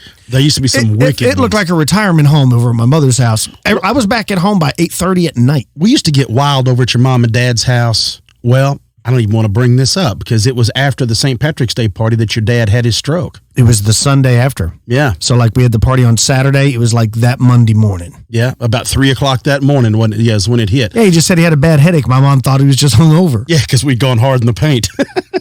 That's just, but that's what it used to be. Yeah. That used to be, yeah, which is funny because now all the aunts and uncles are older and everybody's older. Nobody's like, there's a lot of gray in the air around out there. So you're like, I'm not partying like I did. Yeah, before. Dr. Powers was the only one still trying to carry the torch. How did he make out? I don't know, because I left at like 8:30. He was like, everybody's leaving. I'm like, I'm out of here. I got stuff to do. I remember you and I carrying Dr. Powers out of the party from your brother's wedding and putting him in the car. Oh, yeah, like on a gurney. And then he projectile vomited all over the dashboard. Inside of the rental car. It wasn't my rental car, so I didn't care. And we just patted him on the back and closed the door. Make sure you don't drown. You'll be all right. Keep him setting up. We did buckle him in, and it was, oof. Yeah, and also, in addition to the spring break, having a good time on spring break. See, last spring break, we went up to Broken Bow, Oklahoma, and did a lot of fishing and stuff. And we didn't get a chance to do that this year because I took the family to Galveston in January. And I'm trying to save some money to buy a new house. I need a bigger house. Yeah. We've kind of outgrown this one. When me and Delee moved in, it was just me and her and the Brud. And then Luke came along. But anyways, so I ordered these specialty arrows because I'm going with the new setup. And you got some too. And like, I'm like a little kid. We've talked about it before in a previous episode, like waiting for the shipment. I had to wait like 4 weeks, which is like it's so long nowadays compared to the way it used to be, right? So it felt like it was forever. Finally got them in, super excited. Yeah, it doesn't work with the broadheads I purchased. So He ordered the wrong setup. I felt like I was going to cry. I was bummed out for like 4 hours. I'd be like, I've been waiting for weeks. And now I've messed it up. And it wasn't the company's fault or the guys that shipped it. It was completely my fault. I went back and looked, and yeah, the diameters don't line up. Not at all. I should have known. I just got all geeked out, and I was all excited and started buying stuff, right? I'll tell you how my week started off. I was all excited. I got to work. Of course, it's Monday. Nobody enjoys going in on Monday. You're like, oh, here we go. I got to work. Had to, it wasn't bad. It was just like normal stuff. You get it all together. And I'm like, I know what'll make it better. I'm going to go get a coffee. Now, we have coffee in our big break room at work, right? Yeah, that's just like the Keurig or the crap coffee, It was right? crap coffee. We've got one of those giant, like everybody's got, I don't know whatever the name of it is, but it holds like 4 pots of coffee. Bunn, B-U-N-N. That's it, yeah. And this thing is ginormous. And they have because everybody in the whole office, there's probably like 75 or 80 of us in that, maybe a little bit more now, but that's at least 80 of us down there in that big center. And so everybody pretty much drinks coffee. But it's not good coffee. Right? No, once you get used to like a French press and freshly ground, you can't go back. So I'm like, I'm going to go and get me a nice coffee. And I don't do the Starbucks. I've done the Starbucks thing, but I don't do it anymore. But there's a few coffee spots around here in town I go to. So I go and I get my coffee and I go in and order, and I'm like tickled, right? But I've got so much going on in my mind. I'm going through stuff, and I set it up on the top of my car, and I'm doing all that stuff. And then I get like 2 miles down the road, and I go to grab my coffee, and guess what? Daddy's coffee ain't there no more. Daddy's coffee was on top of the car, and it doesn't ride as well either. And I almost cried. I'm like, all I wanted was a nice coffee. And I don't, like we've talked about, I use just very little sweetener, and that's it. Like, that's it. Like and then it's just black bean water. That's all I want. And I was so excited, and then I spilled my coffee. Did you stop and get another coffee, or are you just so mad at that point you're like, forget it, I'm just done? No, I went and got another one. Did you? I walked back in, and they were like, that was fast. And I go, yeah, it hit the ground. And they're like, what? And I said, I put it on my car and drove away. They hooked me up with a free one. Did they really? Yep. Well, man, check that out. They were like, oh, man. And I'm like, yeah. I go in there often. And they were like, don't worry about it here. This one's on us. And I was like, dude, it kind of revamped the Monday, right? So random acts of kindness always makes your week a little better. It did, right? man. And it was pretty jam up. And speaking of jam up, I got you something here that's jam up. Oh, please, lay it on me. This comes from Cryptozoology News. Of course. A Mahoan County resident claims that he saw a short ape-like creature, which could have very easily been myself, says that this is a hunter, and he tells of an encounter he had with a 4-foot-tall albino Bigfoot. Says he was getting his hunting gear out of his truck when he noticed the being this is back mid-afternoon, November 12th, 2013. Mm-hmm. The fella goes on to say this, about 50 or so feet to the left of a group of turkey was what appeared to be an albino something, and it must have been sitting or lying down at the time. Now, this is what he was telling the BR4O. He said, by the time I was ready to get in the woods, the turkey and that thing was out of sight. Now, he explains that he'd entered the woods, and that's when he came face to face with it. He said this thing was white and fuzzy and standing on 2 legs, and it was looking at me. It's looking at me, Ray. And it says, reportedly, after a minute of staring at each other, the man decides to approach it. And he said the creature didn't look intimidating because it was 4 foot tall. He says it turned and fled. Said I couldn't wrap my head around what the hell it was I just saw. Now, here you go. He said he adds that it showed up again. He says that he tried taking a better look at it this time using his rifle's scope. There you go. I know there's a lot of viewers out there, or listeners out there that always talk about how come these guys never have any weapons? Yeah, this guy had his rifle. He said, but my hands kept shaking, and it didn't feel right putting a rifle up at something I didn't understand. He said, I would get within 40 yards or so, and it would back up, then flee, then popped out a third time. Said, I got a weird feeling of cat and mouse because animals don't act like this. It was playing with me, and I felt I was being lured into something. With the creature still inside, he said, I turned around and went home. Now, he goes on to talk about, of course, he's like, I'm an avid outdoorsman. I hunt and all this. I've never seen anything like this before, nor have I seen anything like this afterwards. Now, look, I know a lot of people also talk about, and we've discussed it, and everybody goes to the fact, oh, it could be a bear walking upright. We've discussed it numerous times. Well, what's the odds of a 4-foot-tall upright walking bear that's albino white? Yeah, right. That you're going to come across. You know, it's the whole problem with this whole thing is, of course, like I said, this is up in Ohio, right? So this is the strange. Ohio's got some really strange stuff that goes on. A lot of strange things. There's only two explanations for this. One, it's exactly what he saw, or two, he's a liar. That's the only two explanations you have. There's no misidentifying a 4-foot-tall albino that keeps coming and playing with you cat and mouse like. That's not a you're 100% like that. That's right. it. That's the only two answers that they have. He mentions the fact that he felt like it was trying to lure him. And this is very common with like puckwudgies, sightings like that, where these tricksters, they're trying to lure you into the woods, and no one really knows why, but maybe that's the reason so many missing people happen. Except Joshua Cutchin. He seems to know why. Yeah, Joshua. He's big on the whole faith thing. He's big on the faith. So, he knows a lot. But you're right. Maybe that could have been something along the lines of more of the missing 411. Because think about it. How easy would it be to get drawn into not just following a small Bigfoot, but now you're looking at an albino. And I've already discussed albinos in the past on this show. We know how society views it. It's almost like something that's mythical. Mm-hmm. So how easy would that be if you were some sort of trickster to, set yourself to look as such? You're going to get lured into something. And maybe it was luring him a little bit deeper, and the big ones were hiding around the corner going to roll him. That's like an albino Bigfoot prostitute that's going to lure you into a dark alley, and the Bigfoot pimps are going to come over there and beat you down and take your wallet. Take your wallet. That's possible. Check this out. We got a recent UFO sighting. It says that around 9 p.m. local time on Saturday, March 16th, 2019, an air ambulance helicopter was flying roughly 15 miles west of central Las Vegas when something odd caught the pilot's eye. Now, it was an aided eye. Now, during an exchange with an air traffic controller, the pilot of Mercy Air 21, which is an Augusta 119 Koala helicopter. Yeah, I have no idea. It's the particular model and type if you're a helicopter aficionado. He noted that he spotted some unidentified object at the distance from his position, but he was only able to see it whenever he engaged his night vision goggles. When he tried to look at the object with normal vision, he couldn't see it. It also was not on the radar. So he called the tower, and the controller responded that he had nothing on his radar in the area.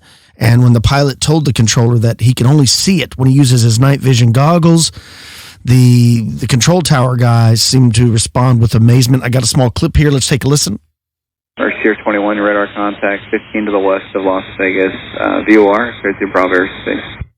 Air 21, position checks. And just to advise, it looks like I have some sort of object over the southern hills area. Looks to be about 7,000 feet. Could be a balloon or something along those lines. It's unlit, so just advise. Okay, I'm not seeing anything in that area, but just not to say, like you're saying, there's something out there. Yeah, I can only see it. I got the night vision goggles on. I can only see it through the goggles. Oh, that's awesome. So there you go. He can see something. He doesn't know what it is. It's an orb-like object about 7,000 feet high. The pilot even mentions it could be a balloon, but I don't know why it would be glowing when only through night vision goggles. I just like his response. Oh, that's awesome. Yeah, that's all the guy says. So that's pretty. And he's right. That is awesome. Right? So, I mean, what could this guy have seen? Is it some kind of extraterrestrial device using some type of cloaking device? I don't know. Pretty interesting stuff. Speaking of interesting, let's take a break. And when I get back from the break, I'm going to be talking about the Mite, which is also known as the Mexican Bigfoot. You're listening to Expanded Perspectives.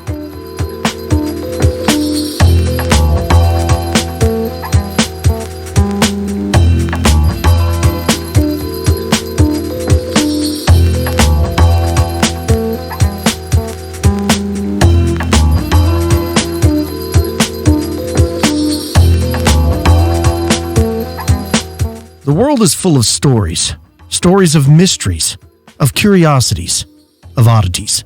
Join Kat and Jethro Gilligan Toth as they lift the lid and cautiously peer inside the box of oddities. The box of oddities explores a world that's strange, bizarre, and sometimes hilarious, discussing unusual topics that range from parallel universes to the frozen severed head of baseball legend Ted Williams to unexplained phenomenon throughout history. Married couple Kat and Jethro Gilligan Toth bring their irreverent brand of humor and unique chemistry to what has become one of the fastest growing podcasts on their platform. Without consulting one another, Kat and Jethro independently pick a true topic to surprise one another. And often bizarre, shocking, or just plain weird, it's always interesting. Discussing oddities from science, nature, medicine, history, to sometimes things, a bit darker. Now, Jimmy Kimmel at ABC TV says the box of oddities is a fun thing to allow in your head. And Sluggo at SiriusXM says truth is stranger than fiction, but the box of oddities is the strangest of all. Recorded in Bangor, Maine, the hometown of Stephen King, the box of oddities is available twice a week. However, it's not for everyone. Listener discretion is advised. Well, guys, we want to talk to you today about our new sponsor, Mack Weldon. And thanks to them, we're able to produce this show as well as live a more comfortable life. Now, Mack Weldon is a premium men's essentials brand that believes in smart design and premium fabrics. That's right. Trust me, guys. Mack Weldon is better than whatever you're wearing right now. Mack Weldon believes in premium fabrics, a great design, and simple shopping. I ordered underwear, long underwear, and socks. Now, let me tell you. Look, I'm picky. I'm really picky. Y'all all know about all this stuff. These long underwear I have, these insulated wool underwear, are unbelievable. So you've been wearing them hunting? Yes. And dude, it's wonderful. The socks are good. The underwear themselves it's just loving underwear. Yeah, I got a pair. I love them. And look, the website is super simple. Everything I've done, when you order it, it's quick. I love how it comes packaged, but it's so easy. My favorite thing is how simple the website is, too. It's because, as I'm not a smart guy, I need that. I agree with you. Mack Weldon will be the most comfortable underwear, socks, shirts, undershirts, hoodies, and sweatpants and more you'll ever wear. I had them send me some undershirts. I like undershirts, and man, were they comfortable. They're made out of like modal and some other things, and almost kind of like spandex, almost like dry fit.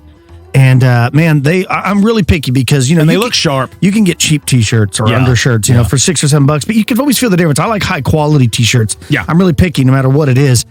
I like the kind that are super comfortable, and that's exactly what these are. Also, I got some cool socks. I'm going to be wearing those disc golfing, yes. I think. They are pretty cool. They have an actual line of silver underwear and shirts that are naturally antimicrobial, which means they'll eliminate odor. And because they're lined with silver, you won't have to worry about any pesky werewolves jacking with you while you're out on a nighttime jog or run. That's right, Philly. Now, not only does Mack Weldon's underwear, socks, and shirts look and feel good, they perform awesome also. So they're good for working out. They're good for going to work in, like me. If you got to go out on a date, wear you some silver-lined underwear just in everyday life. They want you to be comfortable. So if you don't like your first pair, you can keep it, and they will still refund you, no questions asked. And I like their mission statement, and that is to make sure all your basics and beyond are smartly designed, and shopping for them is easy and convenient. So what are you waiting for? For 20% off your first order, you got to go to MackWeldon.com and enter the promo code EXPANDED at checkout. And don't forget, if you're unsatisfied, you can return everything with a full refund. No questions asked. Just go to Mack Weldon, that's MackWeldon.com, and enter the promo code EXPANDED, EXPANDED.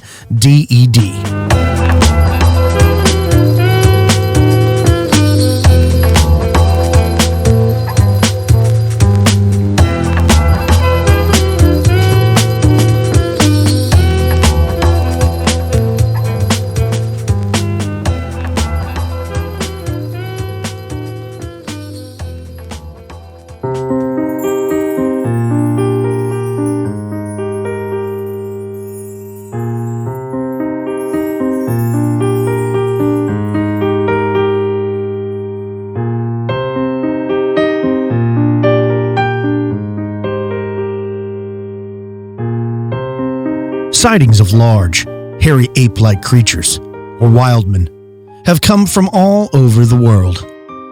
These monstrous beasts have appeared on every continent other than Antarctica and go by many names. The Yeti, the Almasty, the Yowie, the Yeren, Orang Pendek, the Grassman, the Skunk Ape, Sasquatch, and of course, Bigfoot, which happens to be my least favorite name, as well as up to 63 other names depending on which region of the globe you are located. People from all over all describe a similar thing. So, what are they seeing? Is it physical or is it ethereal? If it is real, how come we never find any physical remains? If it's not flesh and blood, not physical, then why do we find footprints? Large trees broken over in the woods, even crude lean-tos or nests made of sticks and leaves deep within the forest. I don't know. Now, most people, when they think about Sasquatch, they think about the Pacific Northwest.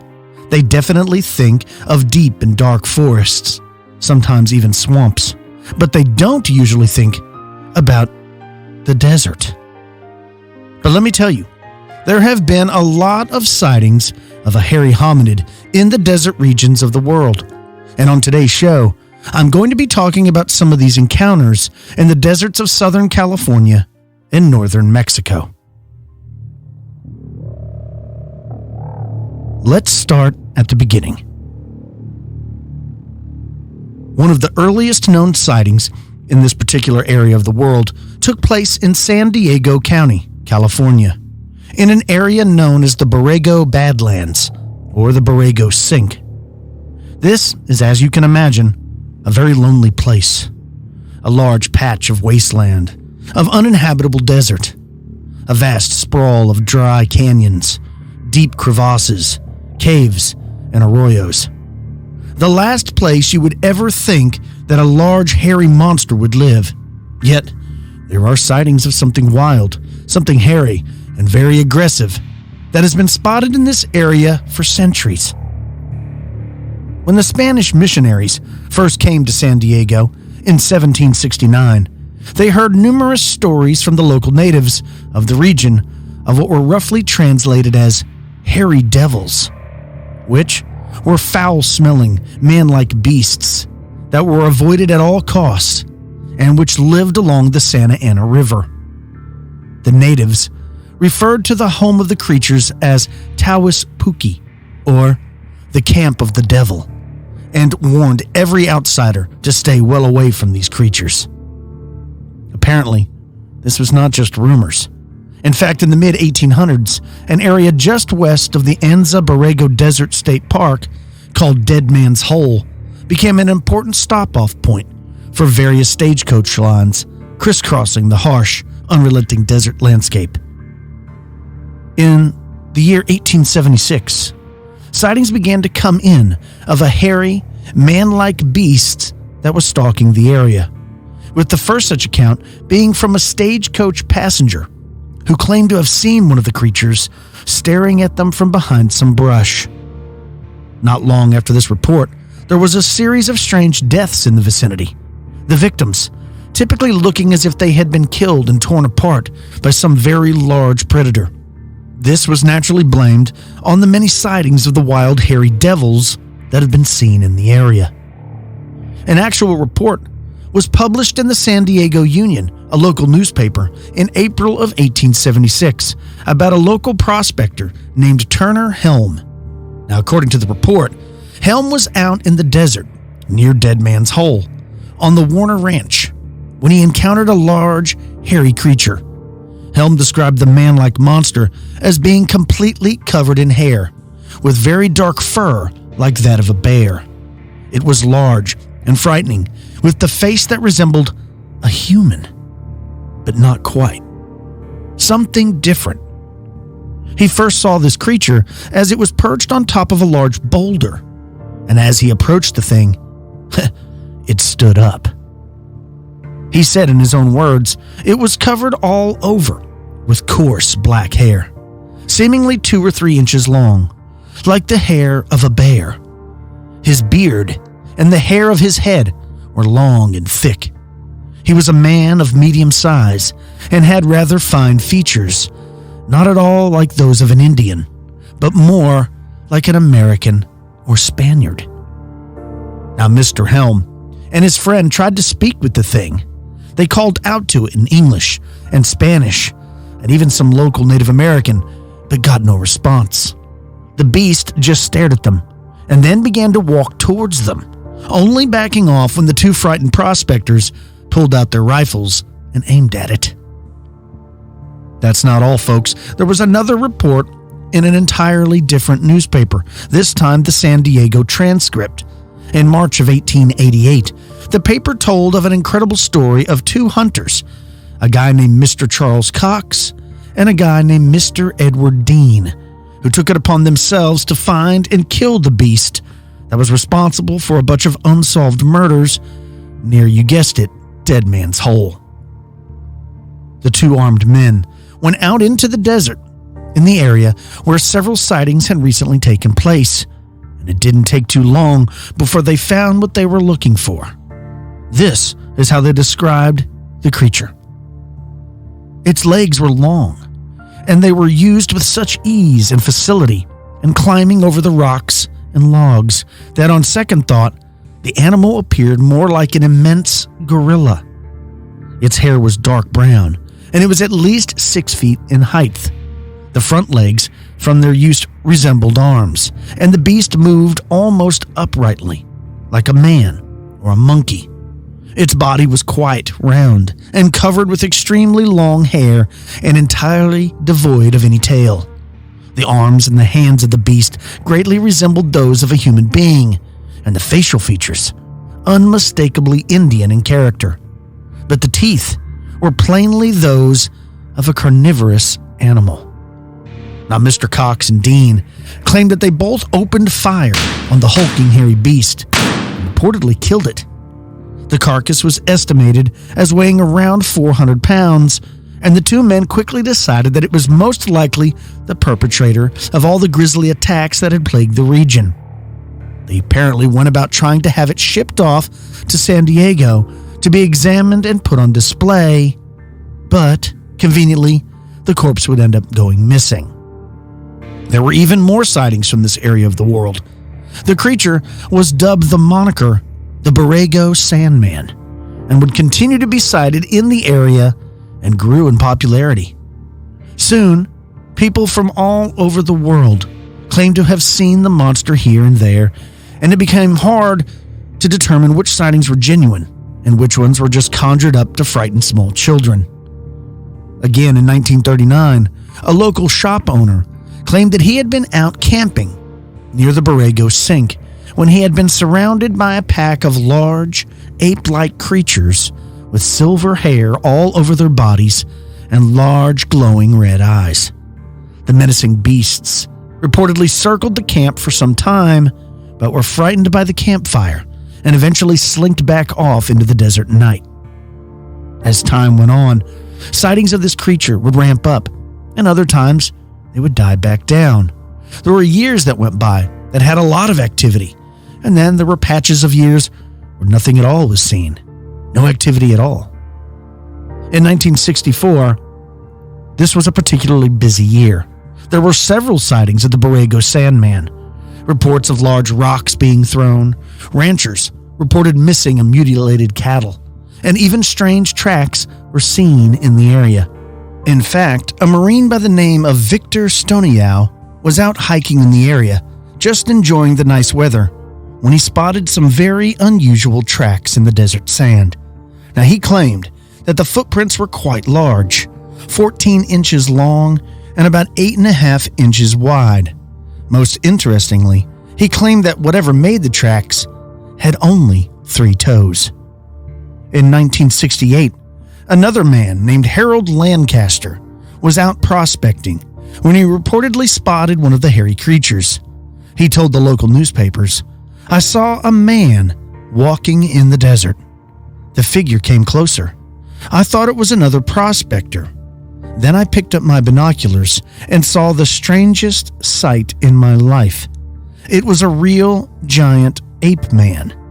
I had heard about the screaming giant ape man up in Tulum County. That frightened people for a couple of years. Another person and I even went up there to look for the thing. I decided it was a hoax and never expected to actually see one. That thing was big. I was no match for it. I had a .22 pistol on my hip, but it would have been like shooting at a gorilla with a pea shooter. I was afraid the beast might get too close, so I fired a couple of rounds into the air. The Sandman jumped a good 3 feet off the ground when the sounds of the shots reached him. He turned his head, looked towards me, and then took off running in the other direction." There were even a series of sightings from the early 1950s up into the early 1970s at a local drag racing track. Located just outside Fontana, California, lies the Mickey Thompson International Dragway. And during that time, people would come to the track every weekend to participate in and to watch the drag races. They would often bring campers or tents and stay for the entire weekend. Now, drag racing is very loud, so you would think that this would scare off any of the local wildlife, but I guess not the Sandman. Multiple spectators came forward with strange accounts of seeing something lurking around the track, in the parking lot, and the camping area at night. Always at night. One young boy in 1965 claimed that he had attended the drag race one night, and while walking home, something lunged out of the bushes and tried to grab him. Whatever it was large and hairy, he claimed. Somehow, the boy managed to escape, but his clothes were badly torn. In another strange case, this time a young woman named Jerry Mendenhall, who said she had parked her car along the Sierra Avenue near the Jurupa Hills Regional Park in Fontana when a large hair-covered monster, covered in mud and smelling like a dead animal, accosted her by grabbing her through her window, after which she floored it and managed to get away. In the end, the creature was seen by hundreds of people at the raceway and others in and around Fontana, California, to the point that it quickly gained the nickname of the Speedway Monster. And sightings continued, even after the racetrack closed its doors. In 1975, a group of Boy Scouts came face to face with the beast marauding through their campsite. And again, in 1976, it was seen near a cabin at Big Bear. Another witness claimed that the monster was stealing chickens from his property in 1991. And in 1992, several motorists on Foothill Boulevard spotted it making its way along the railroad tracks that passed right by a rather busy street in an area that was not particularly remote or isolated at the time. There are even more stories, including some very strange sightings in and around Edwards Air Force Base. On more than one occasion, multiple nighttime guards came forward reporting to their commanders that they had observed large Bigfoot-like creatures with their night vision equipment lurking around the perimeter of the base, sometimes walking through it, and even venturing into the many underground tunnels in the area. The witnesses explained that the presence of the creatures was officially classified and that they had been specifically warned not to open fire on them. There had allegedly been several instances of catching the creatures on surveillance cameras at the base, but this footage was labeled as classified and never released to the public. In 1977, a Douglas E. Trapp of the Southwestern Bigfoot Research Team and his friend Corey Rudolph had an encounter with such a beast in Corona, on the northeast slope of the Santa Ana mountain range, which had been the location of a good amount of Bigfoot sightings in the previous years. In his own words, this is what Douglas Trapp had to say. He said it was near 2 a.m. in the morning on a clear autumn night in 1977 when Corey Rudolph and I pulled up to the dead-end street in Corona on the northeast slope of the Santa Ana mountain range in Southern California. Only 2 years had passed since the reports offered by Alan Berry and Ann Slate of several good Bigfoot reports at this location. Corey and I were still beginners at this, yet extremely interested in learning as much as we could about these desert man-beasts. Although neither of us were sure of our beliefs in such animals, we were determined to find the truth. This road was long and winding, and after several miles it came to an abrupt end. According to the reports, high school students in the area used this place as a necking site. And for a period of about 5 years, several of these students had claimed to have been confronted by a very tall, hair-covered man-like ape that walked on 2 legs. Below the dead end was a citrus orchard where this manimal had also been seen and heard. No one had ever had the nerve to search for footprints, and that was our goal. We realized that this creature may long be gone, but we thought a chance would offer us some evidence. We sat quietly in the Datsun pickup truck with the windows rolled down and the dome light on, reading literature collected from Slate and Berry and old newspapers.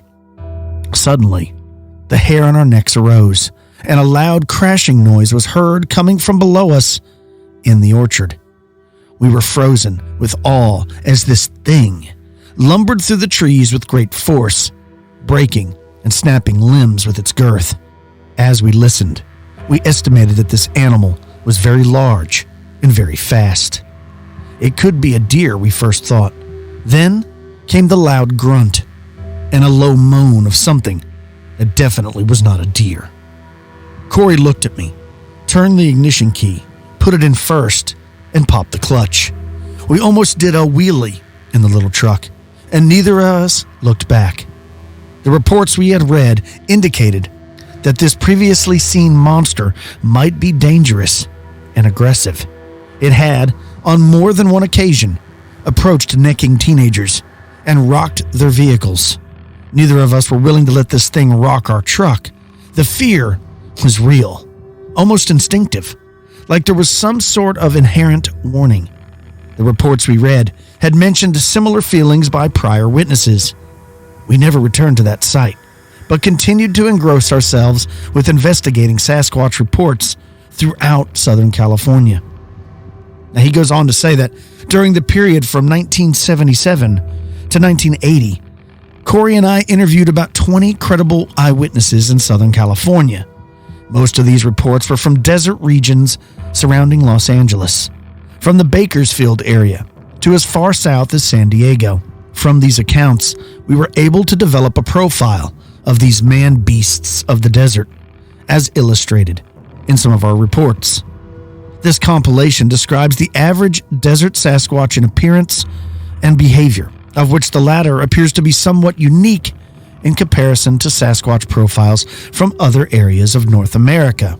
Although our research ended in 1980, sightings and footprints discoveries continue to this day in these same areas.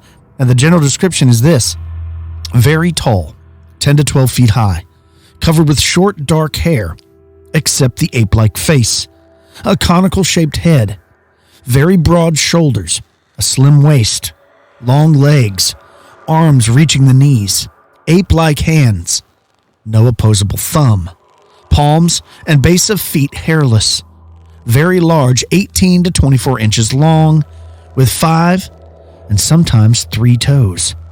It also has an odor described by many to be skunk-like or that of a dead animal. Now, curious of people, this beast, whatever it is curious of man-made objects, whether they be cars, trucks, trains, trash cans, road signs, houses, the list goes on. And sometimes it's been noted as being aggressive. It's been reported to pick up and throw trash cans and bend road signs and light posts.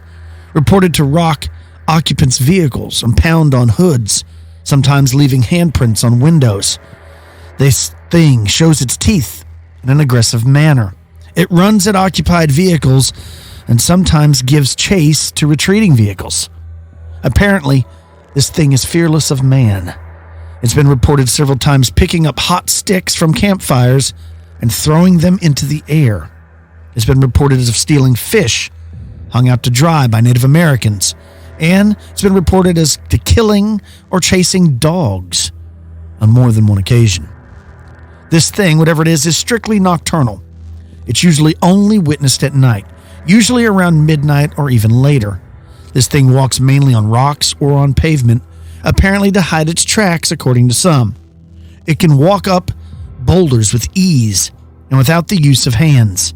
It can walk very fast and disappears into the dark quickly. Often reported to have red glowing eyes and total darkness without external light sources.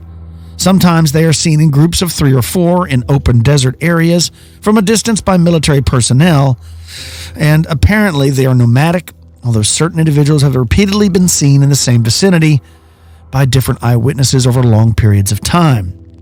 Nocturnal activity appears to be dedicated to food search, including campsites, trash cans, dump sites, etc.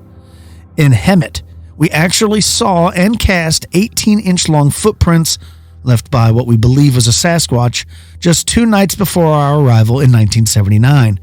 These tracks were spaced about 6 feet apart, and each foot was facing directly forward in each step, unlike a human stride that usually shows up step with a light outward position.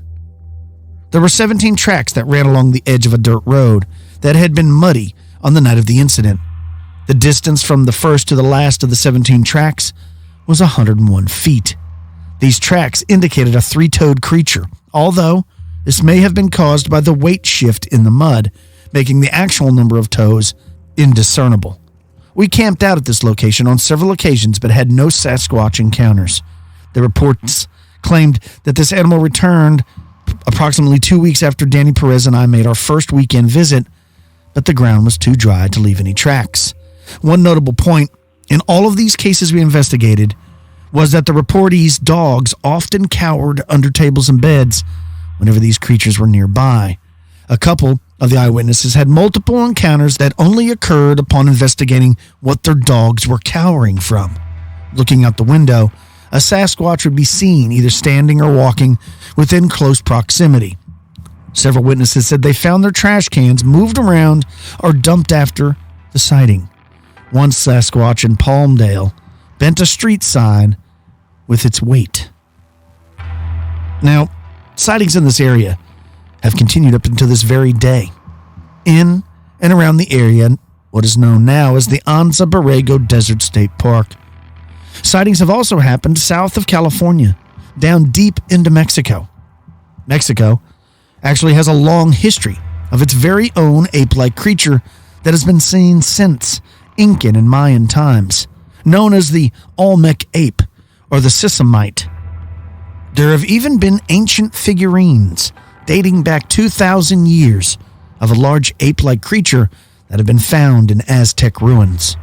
Cam, I think, talked about some of these in our episode titled Land of the Wood Ape. So, although reports of the Borrego Sandman are small in comparison to its northern cousin, the Sasquatch, there still are many sightings. I wonder, are they the same thing? Or perhaps are they some sort of subspecies of the same critter?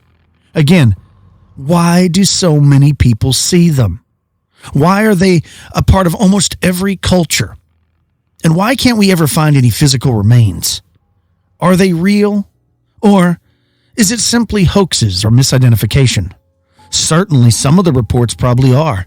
But where there's smoke, there's fire. I believe some of these reports to be true. But in the end, it's up to you. I don't have the answers, but it's fun to daydream. Let's take a break. You're listening to Expanded Perspectives.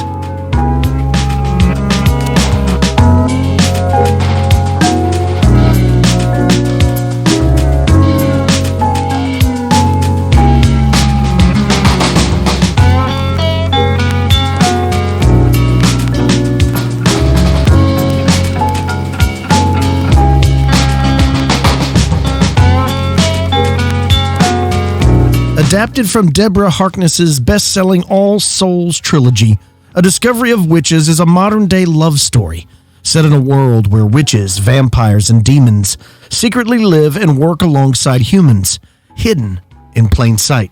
Starring Teresa Palmer and Matthew Good, Season 1 launched exclusively on Shudder and Sundance Now on January 17, 2019. Seasons 2 and 3 have already been greenlit. Now, Shudder, if you didn't know, is a premium streaming video service, super serving fans of all degrees with the best selection of horror movies and thrillers. Shudder has the largest, fastest growing, human-curated selection of thrilling and dangerous entertainment. And like Kyle said, it's also on Sundance Now. Now, Sundance Now offers original and exclusive dramas, comedies, and true crime series, in addition to award-winning movies from every genre, including foreign language and documentary features, all streaming commercial-free. Now, built on the Sundance legacy and curated by acclaimed filmmakers and cultural icons, Sundance Now is proud to present an extensive array of entertainment for a passionate and intellectually curious audience. Now, as far as the Discovery of Witches goes, my daughter watched it and drew me into it, and I'm glad to know, and she's excited to know also, that they're making already 2 and 3 seasons of it. It is... I really don't have anything to compare My wife to. liked it, and I didn't even know before we teamed up or partnered up with Shudder and Sundance Now. I didn't know that my wife was already paying for a Shudder subscription, and she's been watching it for almost a year. Yeah, she loves it because my wife likes horror movies. Exactly, and my daughter, same thing. She loves the horror movies, but this has been right up her alley, and I got drawn into it. I hate to say it. You know, it's one of those deals you wouldn't think it's for guys. Look, I enjoyed it. I really did enjoy it. You need to check it out. Head on over to discoveryofwitchestv.com and be sure to use the promo code EXPANDED for a free 30-day trial of either Shudder or Sundance Now. So that's Discovery of Witches, all one word, DISCOVERYOFWITCHESTV.com. And be sure to use the promo code EXPANDED for a free 30-day trial of either Shudder or Sundance Now. Trucking on down the line. Yeah, it's bad things over the mind. Trucking on down the line. Trucking on down the line. Trucking on down the line. Yeah, it's bad things over the mind.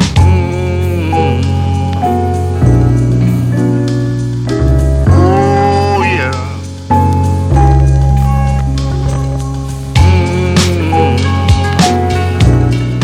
And we're back with Expanded Perspectives. Very interesting stories about Sasquatch. I was just at my mother's St. Patrick's Day party, and I was speaking with a couple of my uncles, and they're both fascinated by Sasquatch and Bigfoot and things like that. And one of them actually told me an interesting story where they knew an old man, and the old man recently told one of them that when he was out like baling hay in the late 70s, he and his son, I guess who was a teenager at the time, was helping him, and they saw something large, hairy, and bipedal walk across the field. Now, this took place here in north central Texas.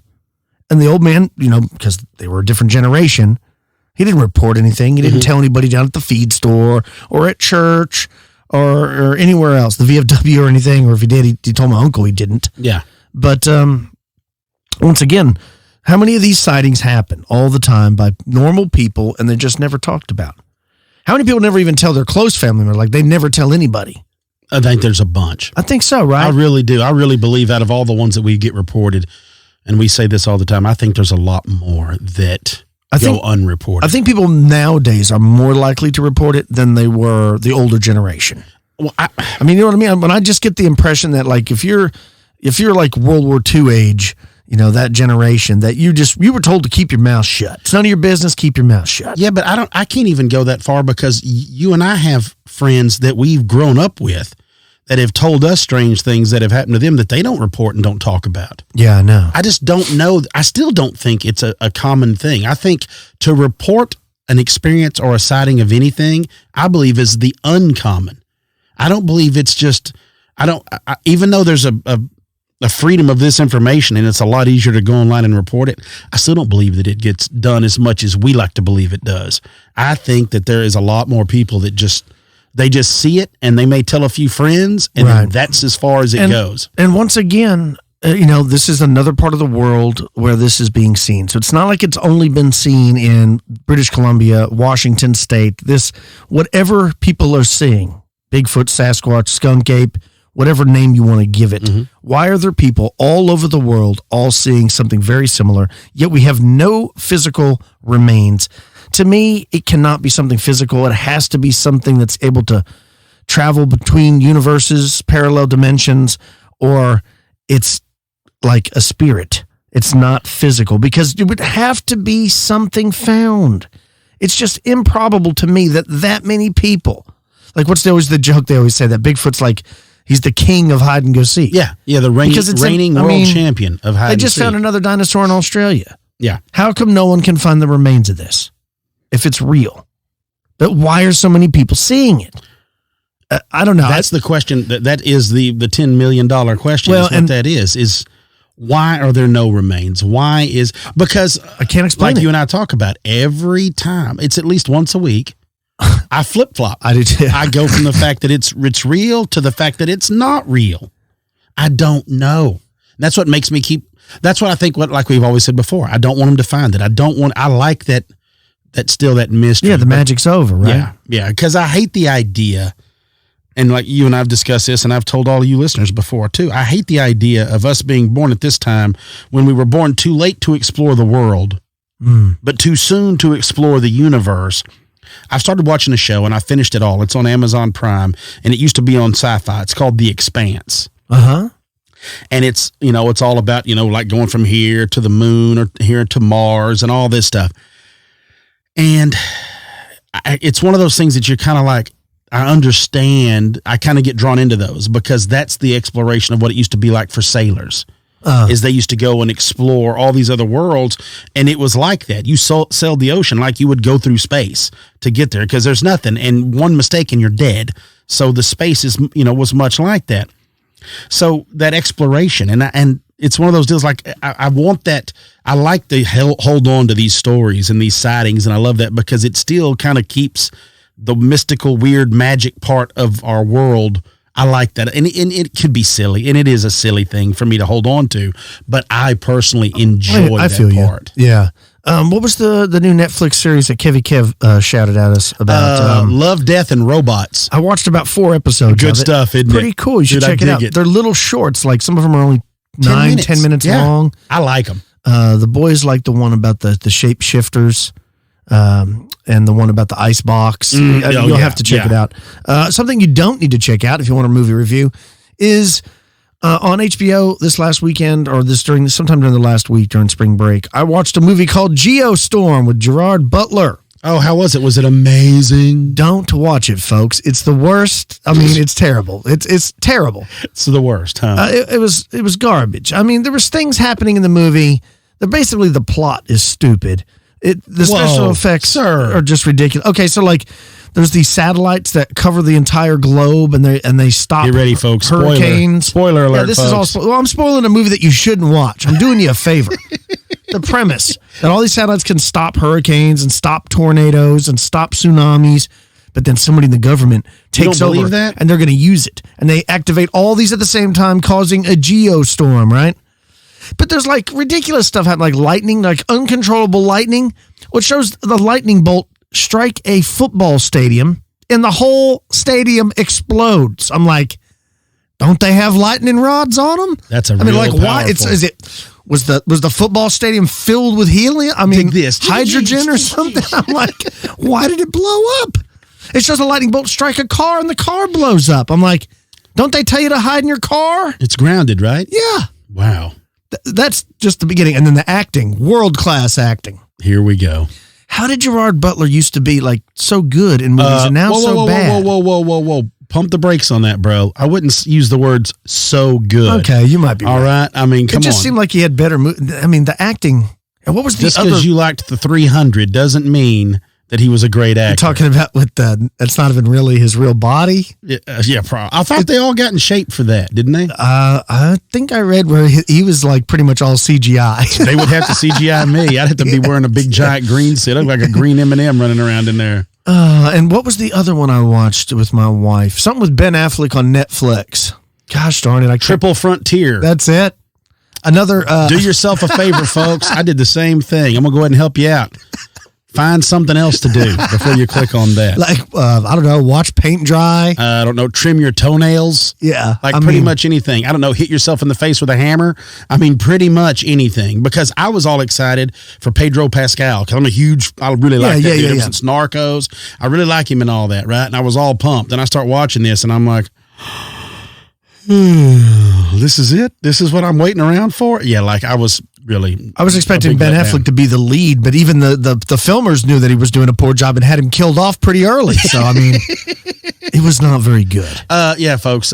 Yeah, so we're trying to help you out. If you had to pick between the two, if you just had to, Geostorm. No, Geostorm. Because if I'm going to pick one, I want the craziest thing I can watch. All right. You know what I'm saying? Yeah. I mean, that's what you want. Now, I haven't got to go see Captain Marvel yet, but my daughter went and watched it. My boys went and watched it. She liked it. The boys liked it. She was a fan. She's a fan of the Captain Marvel. But you get Luke like a big Dr. Pepper, a big tub of popcorn and some sprees. I mean, he likes anything. He can pretty much watch anything. He's down for whatever. Anything. I feel him.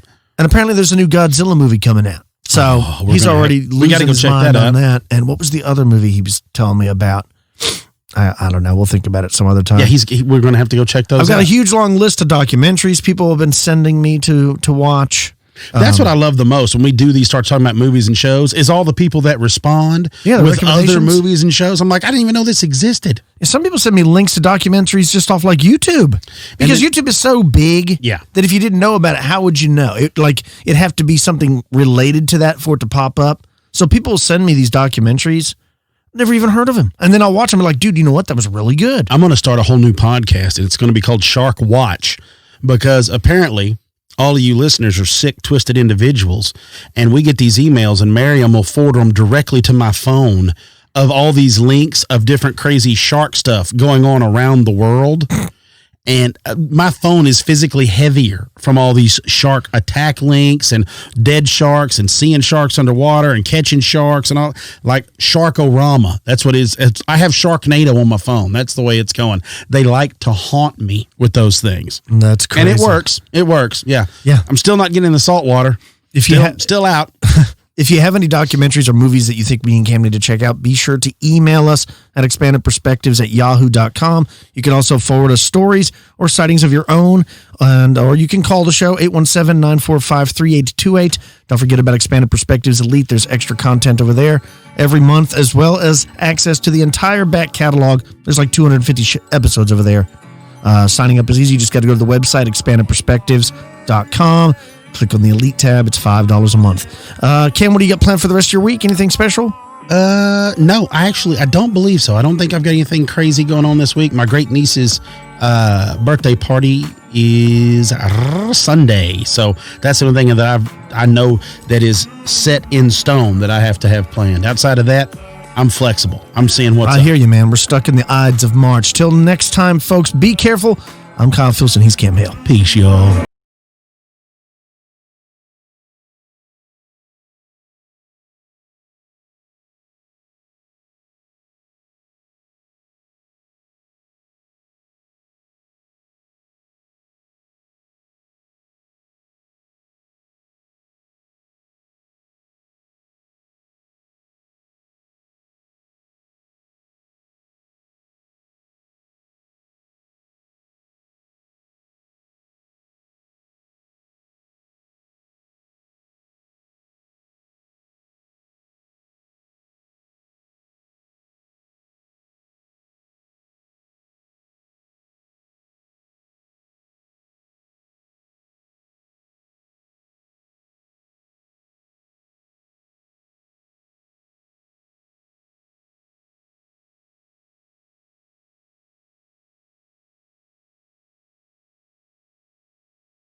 What's up out there, friends? And thanks again for joining us here on Expanded Perspectives with me, Cam Hale. And, of course, as always, in studio with me, we've been laughing for the last 20 minutes straight, Mr. Kyle Filson. How's it going, everybody? Yeah, I've been in here trying to get a little work done. And sometimes before we turn the mics on, we get to having such a good time laughing and stuff that we might be in here 45 minutes before we actually do any work.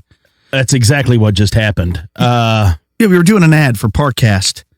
And some of the lines I wrote for the ad, Cam started singing and turning into who sings that? Tiffany? Is that who sings that song? I think that's who sings that song. Or is that like a Debbie Gibson? It can be. It's one of those girls that was like a one-hit wonder. Yeah. And the song is I Think We're Alone Now. Yeah. And Cam was... Kyle's trying to get real serious, and here we go. We're trying to make it right for him. Because the first part of the ad is like, are we alone? Are we alone now? Do aliens really exist? Are they flying around? Yeah. And I mean, it's just going on, see? And he lost it the first time. And then I got more carried away with Roswell and all this stuff. So, so now...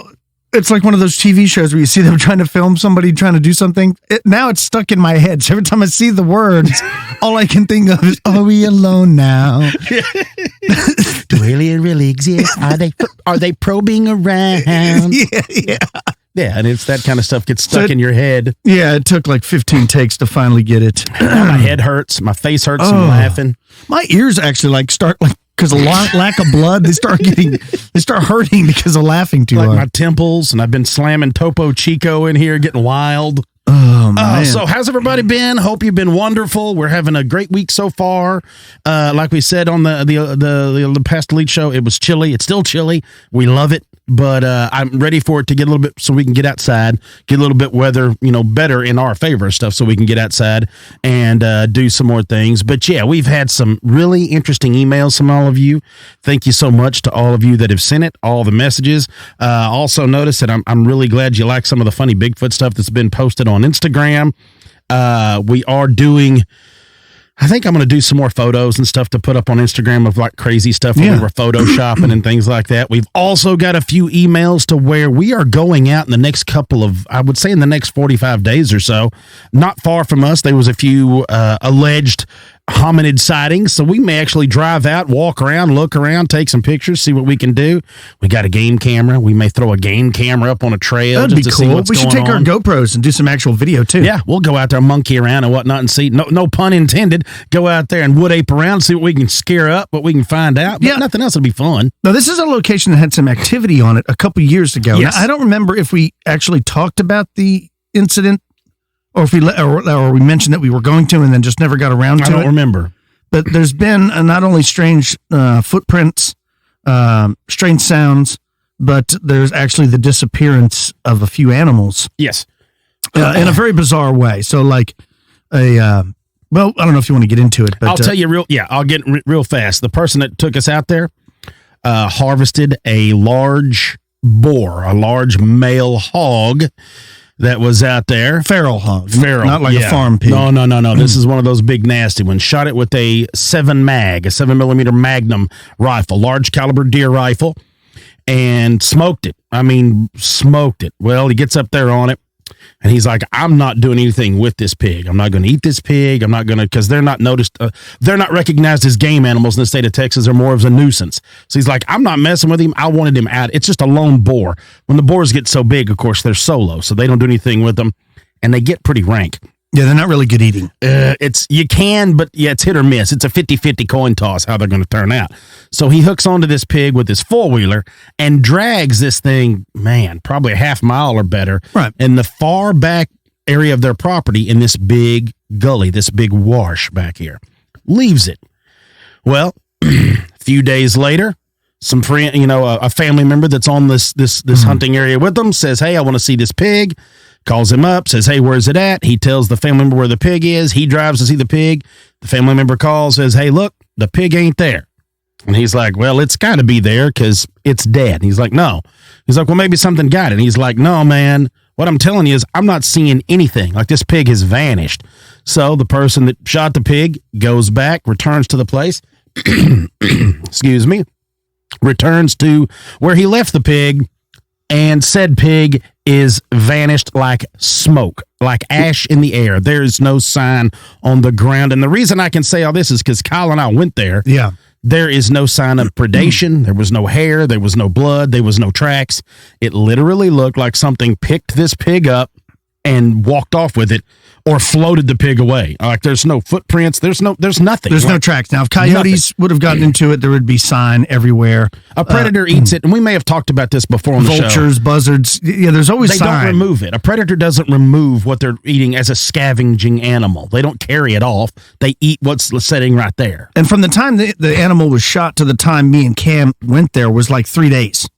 And No, it was a week. Was it week? It was Okay. a week. It was a week because it was killed one time, and then it was a few days later, and then that's when the family member found it, and then we went back like a week from the day it was killed. That's right. But they was still, and But then even we 7 started days searching. later, there was no sign, no bones, no hair, No, nothing. nothing. We spent 2 hours just tracking down regular trails, making circles, going there all through there, just looking around just in that area of where it was at, and couldn't find anything. Couldn't find hair, blood, not like it got drug away. And like we said, there's no large cats in Texas that's going to pick up a pig this size. So that's not the only thing. There was also some footprints found near a spring that looked like bare feet. Large bare feet made Not in bear the like water. BEAR. Yeah. Like BARE. Exactly. Like a barefoot person or a barefoot hominid had stepped in the spring enough to where when the water, of course it's clear, but where the mud was, as the water moved, you could see the outline of a bare foot. So, And when Cam says there's not large cats in Texas that could carry it, he doesn't mean like a mountain lion dragging it off. I'm talking about picking it up where not a single part of it touched the ground. we're talking about like There would a be lion drag or a marks. tiger. Exactly. Yeah. So something's going on. Bizarre. Yeah, and that's not the only pig that went missing. There was another one went missing not long after that. Same thing. A person had shot one. There was also, they've had the remains of like their gut piles and things that you would normally would be scavenged. You would find scavenged by predators. So we know the predators are there. They're scavenging on one thing, but they're not scavenging on something else. So there's something was going on. So this has been off and on for quite some time. And then now we're going to go back out, do some more looking into it. Another thing I'll bring up is in the area in the past, there have been reports of cattle mutilations. Yes. And of crazy black helicopters. I'm not saying that all the events are tied together, but there have been strange things that have happened in that area. And that's from a couple different witnesses. It's less than an hour from where we sit right now. So we're going to check it out, see what happens. Let's see what shakes loose. Let's see what happens. But before we do that, let's get into the news. There's an interesting article posted over on Phantoms and Monsters about a couple that thinks they may have encountered, get this, a werewolf. Yes. This happened just the other day. And they said, the person writes in and says, we went hiking to this spot in Southern California where we've been going for at least the last 13 years. The hiking trails are basically located all along the cliff. Some trails lead to a secluded beach. Others lead to a cave. We took the trail that leads to the beach, and we usually keep walking longer than the average person since we are more familiar with the terrain after the trail ends.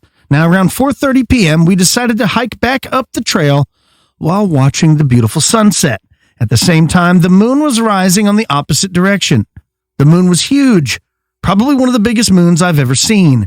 This is where we took some of the pictures. We decided once we got back to the top of the trail around 5:30ish to keep hiking along some other trail, which we've only been once. The night was still young, and plenty of families were walking along the trails. I decided to take a quick break after a short jog to enjoy the scenery and appreciate the beautiful moon.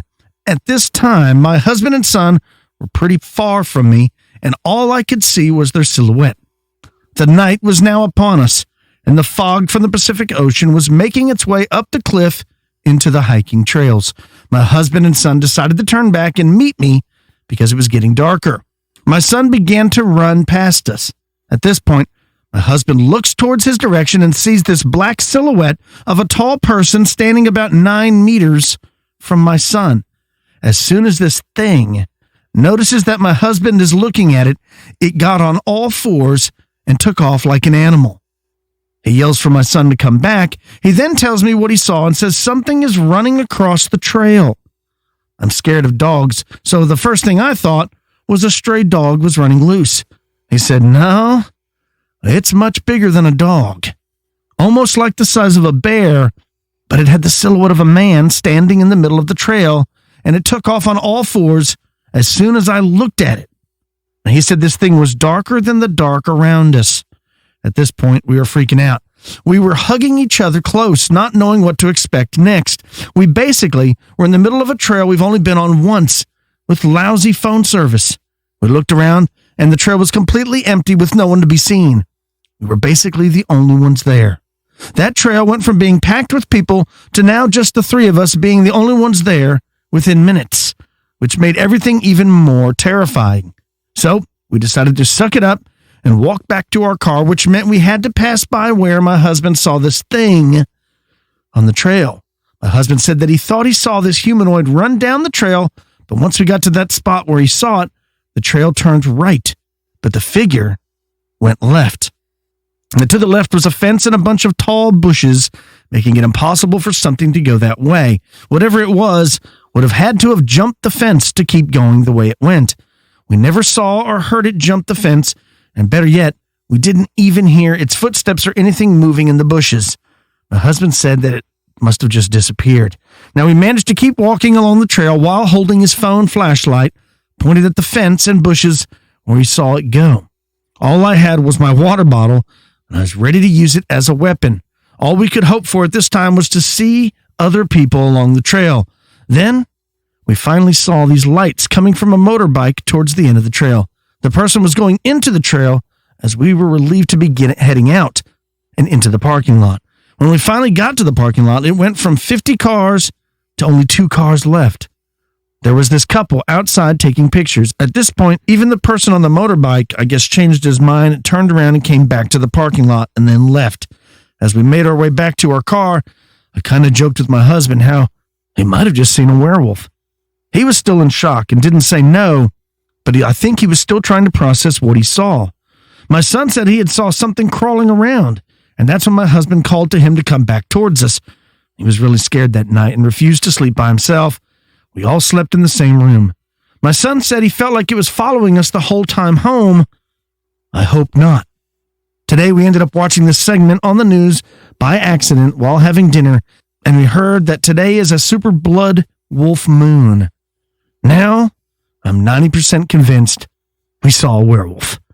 So what do you think of that? Super moon. Yeah, I remember that. I took pictures of it and actually put it out on Instagram. Yeah. Pretty cool thing. But something large Dog and dark. It morphed down to all fours and ran off. I mean, I don't know how to explain that. Yeah, Dogman. Terrifying. The super wolf blood moon. Yeah, the super blood wolf moon. Yeah. I don't even know what that means. That sounds like a cool name. Some sort of anime show. Sounds like a band. Yeah. Sounds like something like Lyle Blackburn would be the front man for, or something like that. Or at least the name of a song. Oh, yeah. Need to ask. I bet Lyle's got one. I need to Ghoul Town. I don't think most people realize that Lyle Blackburn, the cryptozoologist and author and researcher and narrator of Small Town Monsters documentaries, is also a legit rock star. Yeah, legit rock star. Like Ghoul Town is a good band. And they've been around the world multiple times. Oh, yeah. They still do shows. How wild is that? Yeah, I think they just did one like last weekend. He brought me all the CDs. Oh, yeah. He didn't bring them. We got them. We were going to steal them, and he gave them to us. We were at the house. You remember we were like, hey, what do you got? And he had all the merch that we were like, if he ain't looking, put them in your pocket. And he was like, oh, you can have some. I'm trying to think of the name of that song, but it's something kind of like Super Blood Wolf Moon or something. Under the Phantom Moon. That's it, Phantom Moon. That's it. Yeah, I love search that him up on iTunes. I mean, it's legit. We played it on the very first time he ever was on the show. That's what we brought in with him doing the interview. Is we played it with him. Yeah. Well, and that would have been almost when we found out that he was a rock star, because in the beginning I didn't know that. Yeah, I was like, dude, I would have hit him up to use some of his music for an intro song, right? We need to look into it. I bet because he's got more. We need to go through a bunch of them. You can write it for us. Yeah, right. Exactly.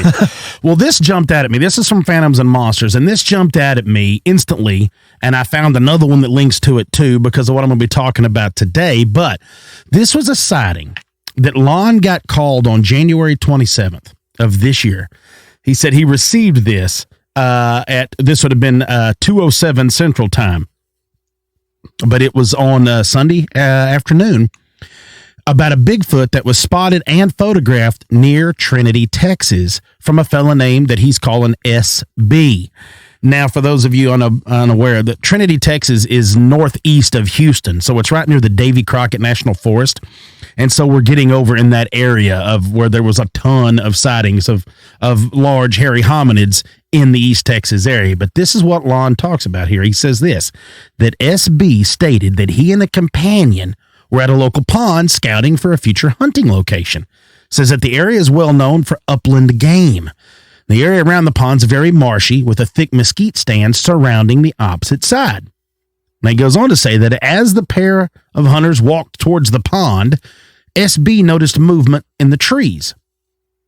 A 7 to 8 foot hairy being stepped out from behind a large tree and began to sway back and forth approximately 40 yards away.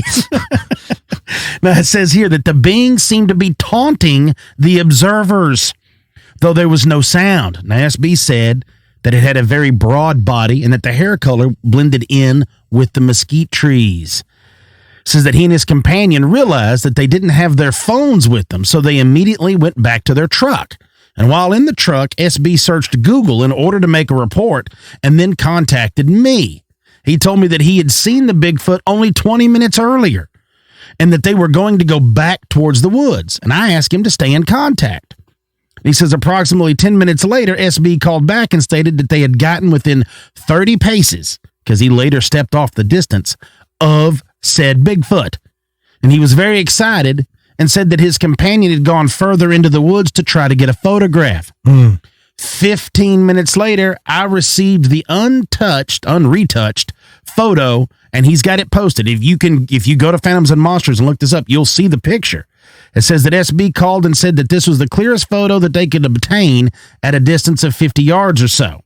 And he said that they were surprised that they had these multiple encounters because the area was often used for hunting, and that they had not heard of any previous sightings of Bigfoot, but that they planned on continuing observing this area, trying to see if they could gather more evidence.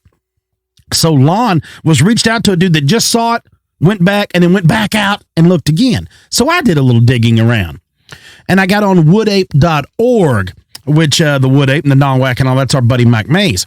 Okay, there is a sighting that took place, and this is what this took place. It says occurred on November 24th of 2004, and it says it was a lengthy encounter in the Davy Crockett National Forest. Now, this is what it said here. It happened around 8 a.m., partly cloudy and a clear day that was cool. It said it was swampy, open areas surrounded by palmetto flats in the Alabama Creek Wildlife Management Area of the Davy Crockett National Forest. Now, this is what was said. I was deer hunting that morning. I had gotten situated in my climbing tree stand overlooking the grassy area adjacent to the Mayhaw Pond, and I was near a slough off the Natchez River. I had been on stand since around 5 that morning. Several hogs were in the shorter grass rooting around when the largest sow spooked, and they all ran off towards the woods. I then saw a large man, I thought, walking slowly, looking around. He said, that it was covered in a brownish fur, and that it was a male, obviously, because I studied it through my binoculars. He said he's got a pair of 12 by 50 Bushnells, and he said this thing was only 25 to 30 yards away. So he can clearly see what he's looking at through those binoculars. He says he kept looking behind him and pausing. I judged him to be approximately 8.5 to 9 feet tall, extremely broad-shouldered, thick, muscular body, smooth stride. Goes on to say that then another smaller one followed. I assumed this one to be a female since she had pronounced breasts and no indication of male genitals as the larger one had. She stood around 6 to 7 feet tall. So he's got him an eye full of Bigfoot genitalia with his Bushnells. All right, now listen. I love how the people always write in that we're not pronouncing stuff correctly. They don't get that you're doing it on purpose. Here we go. The height was judged by the trees that they were standing next to. Said I could hear, now you'll like this, Philly. I could hear soft mutterings and whistlings coming from them as they would look at each other. They were turning over fallen limbs and eating something from under them. They also ate leaves off several of the trees around them. She had blondish, light brown hair, rather short in length, yet was strongly built. I watched them for about 30 minutes before they got out of sight. I waited about another half hour before climbing down. I went to check out the site and found tracks and noticed an odor that was stronger than that of the hogs. It seemed more of a musky scent, not entirely unpleasant as the hog scent. Says I wear a size 13 triple E, and the larger male had feet half again as big as my own. The female didn't seem to leave any pronounced tracks, although they were visible. I'm 6'2" tall, and his stride was almost double that of mine. I have not talked about this to anyone since that day and simply wanted to share it with someone who may appreciate it. I've hunted those woods most of my life, fished the river, and camped. I have heard many strange sounds in those bottoms, but this is the first time I've ever seen anything like this. It was almost spiritual in some way. They seemed to be gentle creatures and very vocal with each other. I hope that they live happily and are not discovered by some of the boys who would frequent the woods these days. They are likely to try to kill one as they look at the sighting as a gift from nature, as how I look at it, and to be appreciated. Now they go on, like he says, he talks about what he heard, some howling, some sounds. And this is what I like. He said that he heard these screaming howls, but it wasn't a dog and it wasn't like a coyote sound. And he goes through all this. He talks about this musky, rather pleasant odor, which always makes me think of beaver castor. Yeah. So it's one of those sweet smells. It's not a bad smell. It just lets you know that that's there. So Mike Hall was the investigator for Nawak and the Wood Apes that went and checked this out. So he actually went here, and he says this. Mike says, I extensively interviewed this witness in the process, questioning him on every detail about this extraordinary and in-depth report. Now, I'm going to tell you what he drew from all this guy. He says, the witness told me that he darn sure wanted no one to know about the event, and that he not even told his wife or family about it because he thinks that they'd make fun of him or just simply not believe him. Now, Mike goes on to say that I could discern nothing to indicate that the witness was fabricating the event or that he did not earnestly believe that the event actually happened. He certainly conveyed to me a deep conviction that the event transpired exactly as he portrayed it. The witness meticulously described the two subjects that he reported and watched that day, even mentioning that he was able to see genitalia and was thus able to distinguish the genders of each. The witness claimed that he had a long time, approximately 30 minutes, to observe the two subjects while he was in the tree stand and was upwind. So I'm assuming that maybe what they mean is and was upwind was that he was the subjects were upwind of him. He was actually downwind of what it was. So they didn't even know he was there. And he goes on to talk about these size. He also says that the witness says that the female had human-like breasts in view, like said they were easily done, and talks about that the hair covered the entire body except around the face, hands, and on the breasts. Now, the funny thing, too, is he talks about with the male is he said that the hair had a sheen to it, that it was shaggy and was dark. So it sounds like a dog hair. It has that little bit of that shine to it. Yeah, I agree, yeah. So that's what it sounds like. He goes in depth talking about all the stuff that he had asked this guy, all the questions, like he's trying to get him to trip up. Now, this is something really interesting, too. It says the witness told me that he considered at one time during the encounter to yell at the subjects in order to prompt some sort of response from them, curious about what they might do. However, his impression was that the pair was a mating couple, so he decided not to harass them in any way. So he talks about this stuff, and he goes into what he believes that the witness and the things that he believes without a doubt what the witness had seen. Now, what's really interesting to me is what the witness said, and then what Mike even goes into too, is he didn't want to tell anybody because also he doesn't want them harassed. Yeah. So it's almost like when you have those encounters, like you and I've discussed multiple times, people get caught up in the encounter like, I'm seeing something. First of all, that I didn't even think was a real thing. Like it's one thing to say you believe. It's a whole nother thing to have what you believe standing in front of you. Yeah. It's a one thing to claim you have faith in something or belief in something until that's put to the test.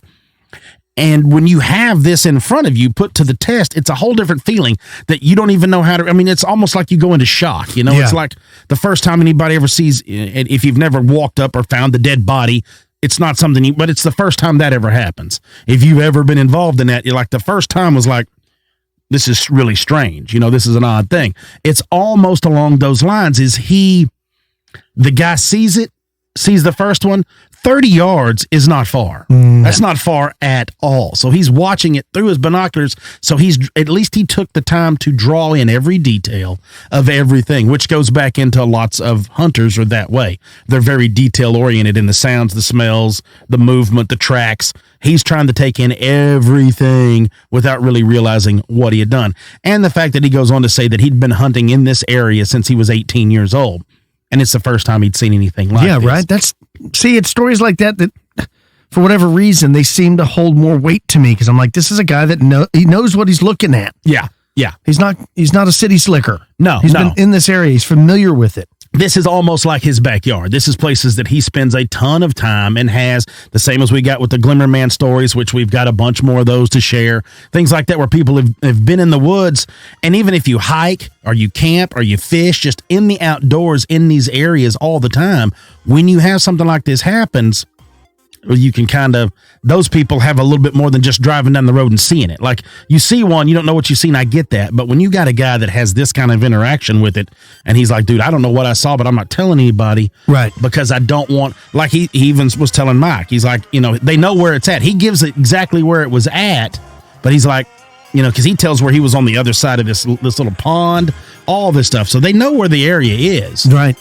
But he's like, I don't know, man. I just hope nothing happens to him. He's like, I hope they live happily, after this whole thing. So let's take a quick break. When we get back, there's a few more Bigfoot stories that I want to touch on that Dr. Stepich had sent me. And then it built on this and it grew to this. And there's some stuff I'm talking from the 1700s that I want to get into about some of this stuff. So when we jump back, we'll talk about some more crazy Southern Bigfoot stuff. You're listening to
And we're back with Expanded Perspectives. Word. Yeah, man, the stories about Sasquatch and things like that, I've talked about it numerous times. There's some days where I'm totally into it, and there's other days where I'm like, man, it can't exist. If it existed, why don't we find anything? But then every once in a while, like that one story with the guy that spent a lifetime in the woods, he sees something. I've met people I know who are lifetime hunters, and they've seen stuff. Even some of them have quit hunting because of it. Some of them continue to hunt, but they're just like, man, I swear to God, I don't know what I saw. But it wasn't a bear. It wasn't a bear. Yeah, I can't leave it alone, man. I can't either. I think it's because it's the world's most famous cryptid. Well, it's not just that. I love the outdoors so much that it's just one of those things that, look, it's the same way I am with bear or any sort of, there for a while. I'm not so good now, but I had every game species memorized in Africa. I had all of them in North America. It was the scientific names, like Tiliocarpe americana or something. Yes. I had all of this stuff where I could, and of course it served me no purpose other than to try to impress your friends, when you were younger and whatnot. But it was one of those deals. Like, I love the outdoors and I love these animals so much that I get drawn into like I'm reading the book right now that Dan, what is his name? I forgot it now, that wrote about the coyotes. So I'm listening to that whole thing. It's a whole book on about the history of the American coyote, or just the coyote. So it goes through all this. So to me, Bigfoot is no different. It's something that I don't know if it's real or not. Like you said, one day I'll wake up and it's real. And the next day I wake up and there's no way it's real. And it's an internal debate that I will probably never, unless somebody brings a body in, or unless I have an experience, I will probably never have that connection to where I just know without a doubt. Do you think there's subspecies, like the skunk ape is completely different than, say, a Sasquatch up in British Columbia, or Almosti, or Orang Pendek? The coyote book I'm talking about is Dan Flores. While you were talking, I had to look it up. Dan but you know what I'm saying? Because to me, it would make sense, right? Because just like any other animal, I like to believe they are. You take a white-tailed deer from Texas and you take a white-tailed deer from Kansas, there's going to be a huge difference. Or Coues deer, or blacktail. It's like you said, a Coues deer compared to a whitetail is like a subspecies. Very similar, though. Very similar. And some will argue it's the same thing. Yeah. But like Coues, like mule deer. Mule deer sprang up. I mean, it's just not like they've been around for as long as whitetail. I mean, this mule deer is a whole, and they probably won't be around forever either. It's just they're some sort of unique subspecies, or of whitetail. But yes, I like to believe that there are different species of the Bigfoot. Like, depending on where they're at, they have maybe a subtle difference, not just in size, but in hair thickness, hair pattern, the colors. We've heard of white ones. Yes. So like a bear. Is that, I was going to say, is that different in bears? Is that a case of like something being albino, or is it like a winter fox, how they have white fur? Well, I guess if it would be an adaptation if they were in the snow all the time. Exactly. Yeah, like a polar bear. That's why the Yeti you would think would be white. But I don't know, man. And it's one of those things, like, you can go on and on and on, but it's something, it might be, like, we always talk about, and what got me on all this whole thing was what you had covered in the news story that we had discussed too on the Elite Show, when we talked about the missing boy, that have just sprang up, and him talking about a bear keeping him safe for 2 days while he was missing, and the distance that they've covered, and all of this stuff. It's one of those. I don't know, but I love the story. So I'm going to dig more into a few that go back up, that have to do with the whole bear thing, all right? That have to do with the ideas of bear and some of the stuff that's already been thrown around by people discussing these ideas. The first thing I'm going to jump to, though, actually took place in Waterville, Maine, back in the late 1800s. I would say October. It was early October of 1886. There was a story that had gone on about, and you and I have discussed this, but some of these, it changes over time. Like, there was a story from 1904 that was posted in the papers up there in Maine about a 7 foot tall, or I'm sorry, rather a 10 foot tall, what they called a wild man, and that they were reports that this wild man was killed, had 7 foot long arms, its body was covered in hair. So you start digging through that, you really can't find a lot of stuff about this, but you go on there, like I said, you remember the story that we had done, and this kind of reminds me of it, and this may be like a cross reference to the same story, but you remember the story that we had talked about where the trapper and his buddy, and they decided to work together, and then the trapper claims his buddy got killed by a Sasquatch? Yeah. Okay. This is another thing, the same thing. This happened near Moosehead Lake. So there was 3 men going on in this, and this was, we're talking 1886 when all this stuff had gone down, and that, somebody had gone on, and that these guys were out in the woods, and one ended up getting killed by this, what they said was the giant wild man, and that people had gone in and got help, and that a bunch of the men from the town folk there, and the men had all gone out to find it, and that they had killed this 10 foot tall wild man covered in hair. And that after they had killed him and they saw him and they saw that it wasn't a man, that they just left it in the woods. They buried it in like a shallow wash and just covered it with rocks, and that was it. Like, that's the way the story goes. So that little clip, I tell you, that little madness of a clip, because it almost seems like that was the mindset back then. And I don't mean the mindset of shooting it. I mean the mindset of they weren't surprised.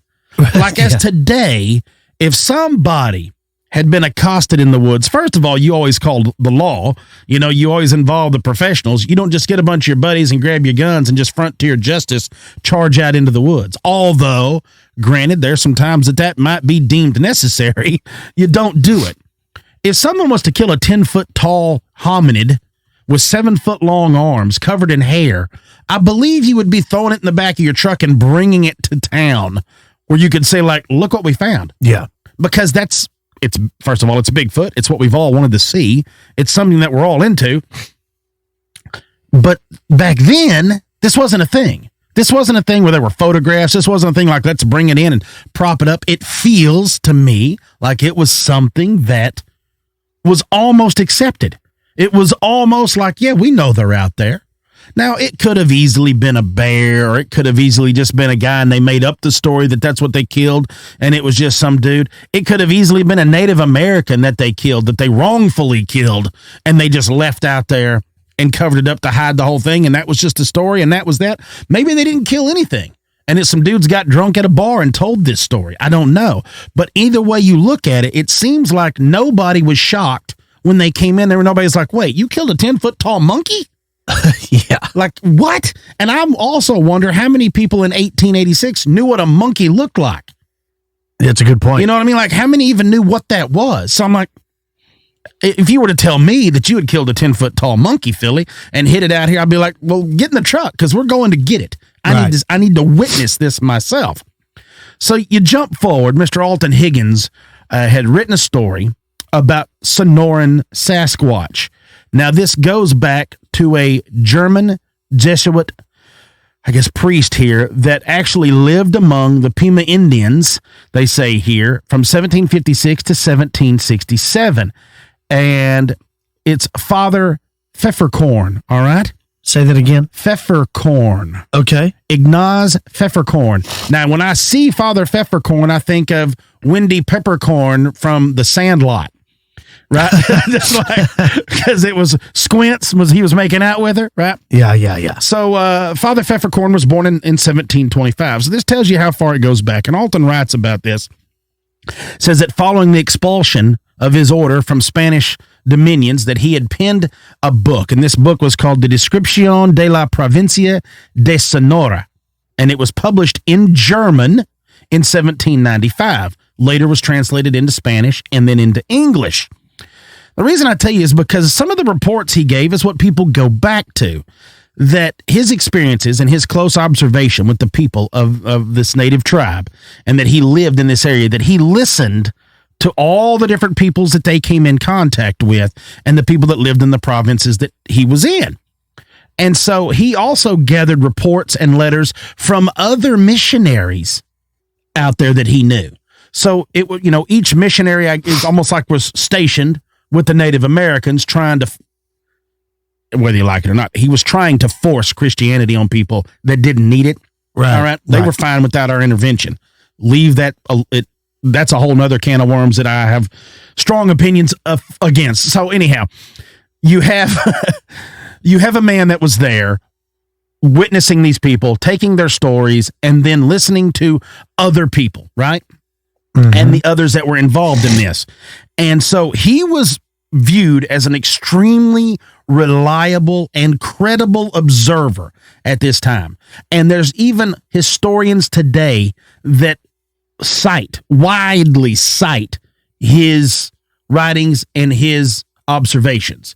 So he is believed to be like the man when it comes to something like this. So here's what's funny is it's not just like, I guess you'd say sociological writers, but they go so far as like wildlife writers talk about the things because he wrote about wildlife as well. So it wasn't like he was talking about just the interactions of the natives and things like that. He talks about a lot of the animals that he's dealing with in this Sonoran areas with these Native Americans. And Alton goes on to write here, he says that, for example, it's not uncommon to describe several different kinds of bear based on color.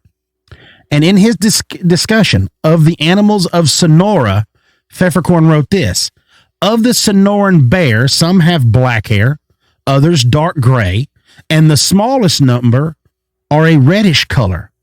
These last are the most cruel and harmful, according to the statements of the herdsmen. Now listen to this, Philly. The herdsmen, who often have the opportunity on the field and in the bush to observe the natural impulses of animals, tell also that the cinnamon bear eagerly go after ants. Hence, the Spaniards in Sonora call the reddish bear also I'm going to brutalize this. Also hormiguero, or ant bear. Okay. So that was the idea, that they call it an ant bear. So he writes that there's only two species